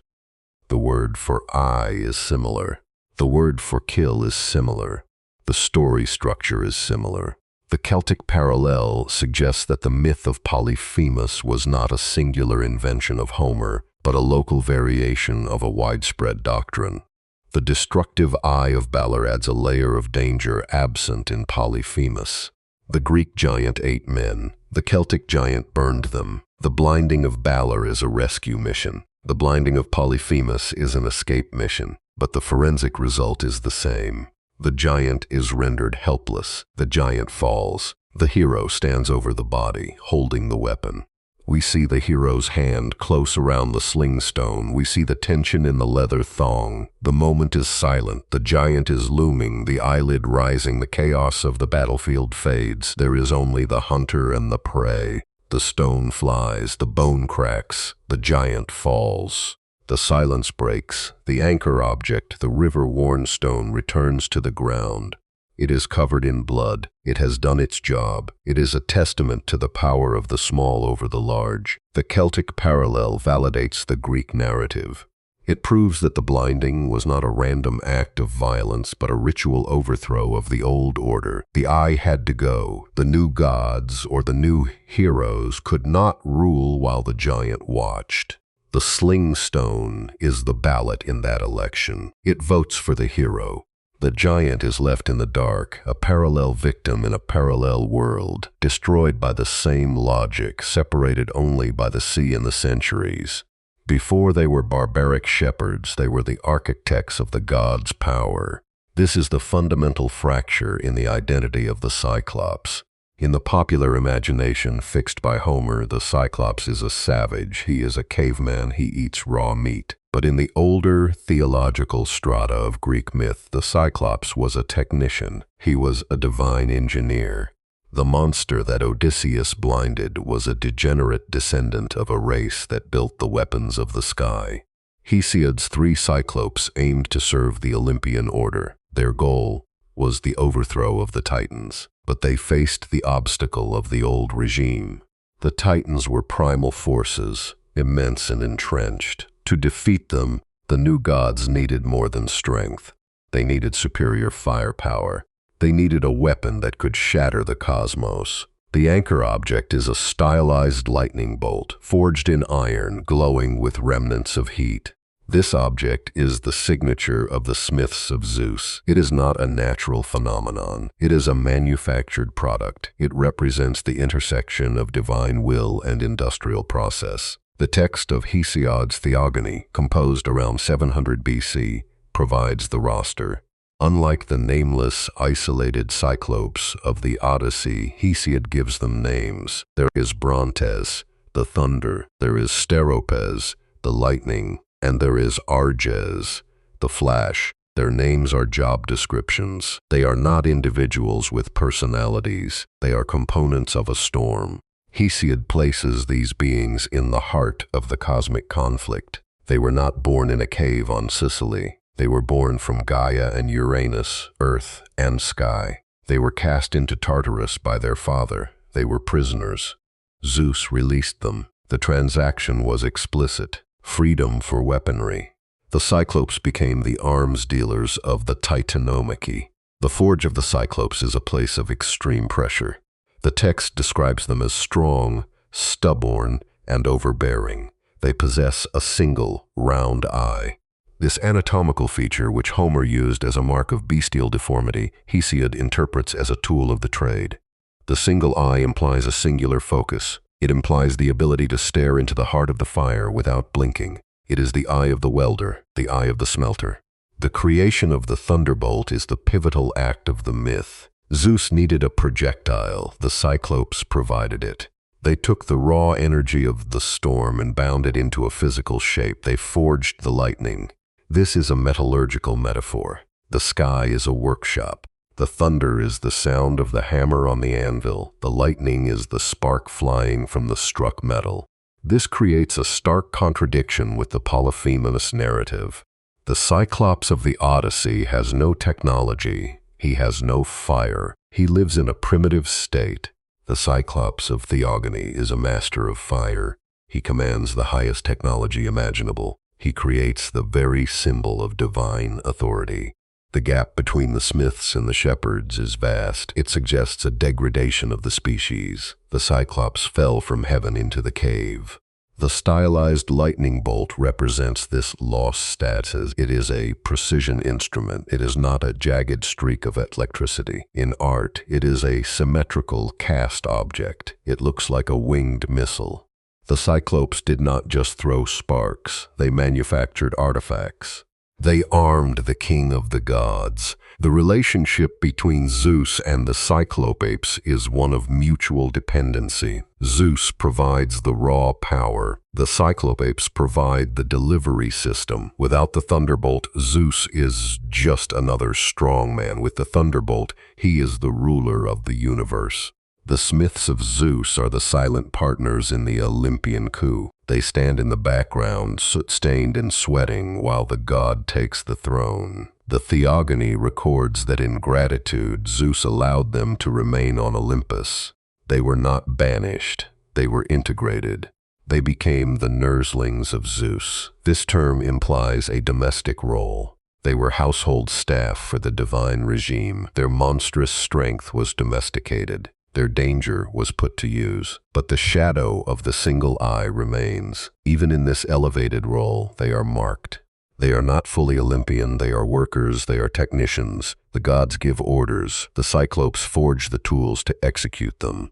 The single eye suggests a lack of depth perception, but also a lack of ambiguity. They see the job, they do the job. There is no moral complexity in the forge. The archaeological record shows the persistence of this smith archetype. In Greek folk etymology, the name Cyclops was often linked to eye-shaped furnaces. The opening of a blast furnace glows like a single, malevolent eye. The giant is the furnace. The fire is his vision. This connects the Hesiodic smith to the volcanic Polyphemus. The forge is the cave. The fire is the same. We must compare the obstacles. In the Odyssey, the obstacle is the giant's strength. In Theogony, the Cyclops overcomes the obstacle of the Titans through his strength. The giant is the solution, not the problem. This shift in agency is critical. Hesiod presents a world where the Cyclops is a force for order. Homer presents a world where the Cyclops is a force of chaos. The timeline of the myth has inverted the function of the monster. The lightning bolt, glowing with heat, is a tangible receipt of their labor. It proves their skill. It validates their existence. They are not just monsters to be blinded. They are creators. They made the thing that gods fear. The irony is that their descendant, Polyphemus, was defeated by a lack of fire, a lack of tools, and a sharpened stick. The Smiths of Zeus would have looked at that stick with contempt. They forged the lightning. They knew the difference between a primitive tool and a weapon of mass destruction. The Theogony eventually records their fate. They were killed by Apollo. Zeus, in a fit of anger or perhaps a need to balance the books, struck down Asclepius. Apollo, in revenge, killed the Cyclopes. The architects of the thunderbolt were destroyed by their own creation's context. Or, in some versions, they were merely exiled. The fate of the worker is often precarious. The stylized bolt rests on the anvil. It cools. The glow fades. The Smiths of Zeus step back. Their work is done. The Titanomachy is won. The new order is established. The giant, once a king of the forge, recedes into the background. He becomes the monster of the island. The memory of the smiths fades. The memory of the shepherd takes over. The contradiction stands. The monster was a builder before he was a beast. The eye that saw the lightning was later blinded by the dark. The myth moves from the height of Olympus to the dust of the cave. The Smiths of Zeus are the lost chapter, the evidence that the giant once held the fire of the gods in his hands. The folk tale of the escape from the ogre appears in cultures that never read Homer. This fact disturbs the clean lines of literary history. We like to think of the Odyssey as the source, the wellspring from which all other stories flow. But the evidence suggests that Homer was not inventing a plot. He was adapting a blueprint. The story of the man who blinds a giant and escapes under a sheep is not a Greek original. It is a migratory narrative, a virus of the human imagination that infected storytellers from the Mediterranean to the Arctic Circle. The generic folk hero seeks to escape the ogre's clutches. His goal is survival. He is usually a nameless prisoner, a captured soldier, or a clever servant. He faces the obstacle of the monster's brute strength. He cannot fight. He must think. The structural logic of the tale demands a specific sequence. The hero is caught. The hero is detained. The hero disables the giant, and the hero hides. The details change. The structure does not. The anchor object is a woodcut illustration from a medieval fairy tale book. It shows a small figure hiding inside a barrel. This image serves as a visual counterpoint to the Odyssey. In Homer, Odysseus clings to the belly of a ram. In the folklore of Northern Europe, the hero often hides in a barrel or a sack. The vehicle of escape varies with the local economy. In a land of shepherds, the hero rides a sheep. In a land of coopers, the hero rides a barrel. The object changes, but the function remains the same. The hero must become an object to pass the threshold. Folklorists have mapped this migration. The Arne Thompson-Uther Index, the definitive taxonomy of oral tradition, classifies this story as tale type 1137, the ogre blinded. It is a specific category. The index lists variants from Ireland to Russia. In the Norse saga of the master thief, the trick is similar. In the Slavic tales of the witch Baba Yaga, the mechanics of escape mirror the Cyclops episode. These are not coincidences. They are evidence of a shared oral substrate that predates the written text of Homer. The nobody trick provides the strongest forensic link. In the Odyssey, Odysseus calls himself Utis. In a Basque folk tale, the hero calls himself myself. When the giant roars in pain and his neighbors ask who hurt him, he answers, myself. The neighbors shake their heads and leave. In a German variant, the hero calls himself nobody or no one. The linguistic trap is a structural constant. The giant is isolated by his own language. The hero uses a semantic void to sever the giant's social connections. But the blinding method offers a variation that proves the independence of the tradition. Homer uses a sharpened stake of olive wood heated in the fire. This is a distinct, violent act of engineering. In many folk variants, the hero does not have the strength to drive a stake into the giant's eye. Instead, he tricks the giant into blinding himself. He pretends to be a doctor. He applies a salve of glue or hot pitch. He convinces the giant to close his eyes for treatment. When the eyes are sealed shut, the hero escapes. The escape from the ogre is often a con, not an assault. The woodcut of the figure in the barrel captures the essence of the folk hero. He is not a king, he is not a god, he is a small man in a tight space. The barrel is a claustrophobic prison that becomes a vehicle of freedom. The illustration often shows the giant looking the other way, or feeling the outside of the barrel while the hero hides within. The giant's hand is the obstacle. The wood of the barrel is the shield. The discrepancy in the weapon highlights the difference between the epic and the folk tale. The epic hero, Odysseus, is capable of violence. He drives the stake. He is an agent of force. The folk hero is often purely cerebral. He avoids direct conflict. He uses the giant's own strength against him.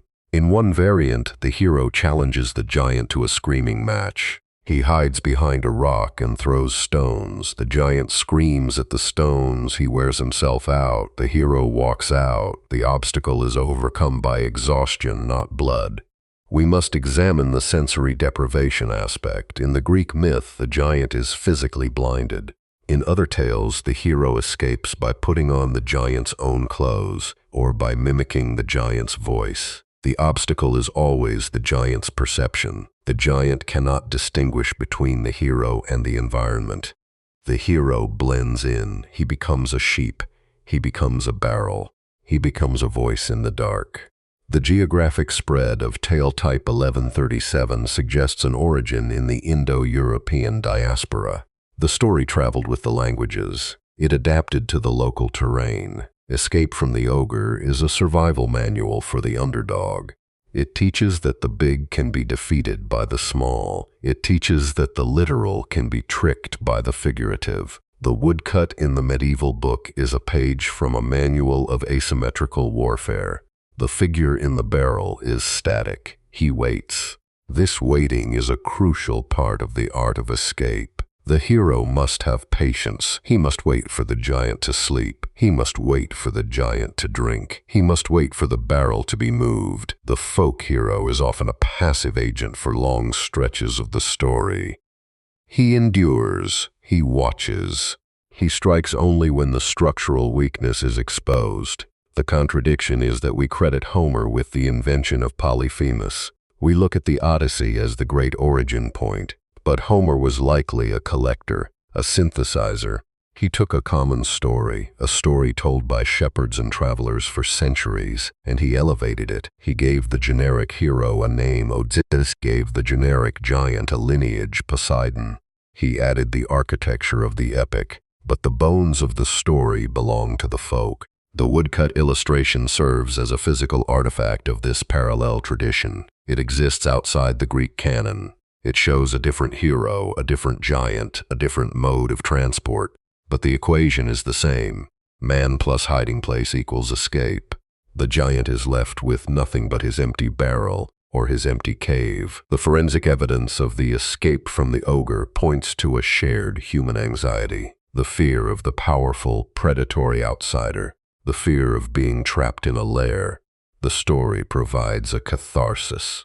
It allows the audience to rehearse the victory of the weak. It validates cunning over strength. The name Nobody is the ultimate expression of this. The weak man wins because he refuses to be identified. He refuses to play the game of rank and status. He becomes a ghost. The barrel, the sheep, the sack, these are vessels. The hero enters the vessel to survive. He is reborn when he exits. The art of escape is a ritual of transformation. The hero goes in as a victim. He comes out as a survivor. The giant is left behind, guarding an empty room. The woodcut shows the moment of transit. The small figure curled inside the wood. The darkness of the barrel. The silence. The hero waits for the light to break through the staves. The story is not about the blinding. The story is about hiding. The blinding is just a distraction. The escape is the victory. The folk hero knew this long before Homer wrote it down. The barrel proves it. The figure inside is silent, patient, and invisible. He is the nobody that survives. The cave, once a scene of feasting and terror, became a quiet monument to loneliness. The transition was absolute. The clatter of the dining, the screams of the dying men, and the roar of the blinded monster, these sounds have evaporated. They have been replaced by a heavy, ringing silence. The drama has exited stage left, following the ships across the sea. The stage itself remains, occupied by a single broken figure in the dark. Polyphemus was left to his solitude. His goal was simply to endure the aftermath of the violence, but he faced the obstacle of total darkness and silence. The blindness was not just a loss of vision. It was a rewriting of his reality. He could no longer monitor his flocks. He could no longer see the position of the sun. He was confined to a cave of black rock, forever listening for the sound of nobody. The anchor object is a single large stone rolled hollow halfway across the cave entrance. It sits there, immovable and indifferent. It no longer serves its primary function as a door. A door locks the world out. This stone locks the giant in. The gap between the rock and the frame allows a sliver of moonlight to enter. It cuts a pale line across the floor, illuminating the dust and the dried blood. This slice of light is the only marker of time. For a sighted man, the sun dictates the day. For Polyphemus, the warmth on his skin tells him it is morning. The cool breath of the night tells him it is evening. But inside the cave, the darkness is constant. The geometry of his home has become a trap. He knows the dimensions by heart. He knows where the milk pails sit. He knows where the fire pit lies, cold and filled with ash, but he cannot navigate the world beyond the stone. The silence of the cave is a forensic record of the events that transpired. It holds the memory of the violence. The smell of the burnt olive wood still lingers in the stagnant air. The scent of the wine, spilled and soaked into the earth, has turned to vinegar. These olfactory traces are the only witnesses left. The giant breathes them in with every ragged breath. He is inhaling his own defeat. The psychological toll of the nobody trick manifests in the silence. Polyphemus sits by the half-open door. He listens. He waits for the sound of footsteps. He waits for the mockingly polite voice. He has been conditioned to associate the name nobody with pain. Now in the silence, every creak of the rock, every gust of wind, sounds like the approach of his tormentor. The name has become a ghost. It haunts the acoustics of the cave. Homer does not follow the giant after the ships depart. The narrative leaves him standing on the shore, throwing rocks at the sea. But the logic of the myth implies a return to the cave. The giant is a shepherd. Without his sight, he cannot follow the flock. The flock becomes autonomous. The sheep wander out through the gap in the stone. They do not return. The silence of the cave is also the silence of the disappearing herd. The giant's wealth walks away, bleeding softly, fading into the distance. The material reality of the cave is cold. The fire has not been lit since the blinding. To light a fire requires gathering wood, striking sparks, and tending the flame. These are tasks of coordination and vision. Blind giant stumbling in the dark is a danger to himself. He could burn his hand or set his woolen bedding alight. The risk outweighs the benefit. He chooses the cold. He chooses the dark. The stone at the entrance stands as a barrier not to enemies, but to pity. The other Cyclopeans have already demonstrated their indifference. They heard his screams. They walked away. They will not return to check on him. The myth of the anti-civilization collapses into a tragedy of isolation. The lawless society has no mechanism for care. The weak are left to perish. Polyphemus, once the terror of the island, is now the weakest of them all. We must consider the sensory deprivation. The cave is a natural echo chamber. The dripping of water, the scuttle of insects, these sounds are amplified. They become intrusive. The giant, deprived of visual data, constructs a world from sound. The imagination fills the void. He hears the grinding of the stake in his eye. He hears the laughter of the men. The silence is not empty. It is full of phantom noises. It is a torture chamber of the mind. The sliver of moonlight that crosses the floor is a cruel metric. It measures the hours. It highlights the anchor object, the stone, as a permanent fixture of his regret. If he had not moved the stone to let the sheep out, the men would still be trapped. His own adherence to the routine of the shepherd was his undoing. The stone is the pivot point of the tragedy. It represents the opening he created, the vulnerability he allowed. The silence extends beyond the physical cave. It extends to the historical record. We have no record of Polyphemus's death. The Odyssey does not mention it. Later poets, like Theocritus, invent a love life for him, but they ignore the immediate, brutal reality of his survival. The text abandons him. He falls off the edge of the map. He enters the silence of the unwritten. This is the ultimate cost of the hero's victory. The monster is not just defeated, he is erased. The cave becomes a tomb while the giant still breathes. It is a static environment. The outside world changes, the sea rises, the wind shifts, the stars rotate, but the cave remains the same. It is a fixed point of sorrow. The giant sits in the dark, a king of nothing. The nobody has taken his eye, his name, and his future. The silence is the only thing the nobody left behind. The stone remains halfway open. It is a permanent state of limbo. It is neither sealed against the storm nor thrown wide to the sun. It is a compromise with a reality that has no compromise. The giant is trapped in the middle. The silence of the cave is the final verdict on the encounter. The violence was loud, the victory was loud, the aftermath is quiet. The giant is left alone with the dark, the cold, and the endless echoing sound of the waves crashing on the shore he can no longer see. The nobody is gone, the giant remains, and the silence is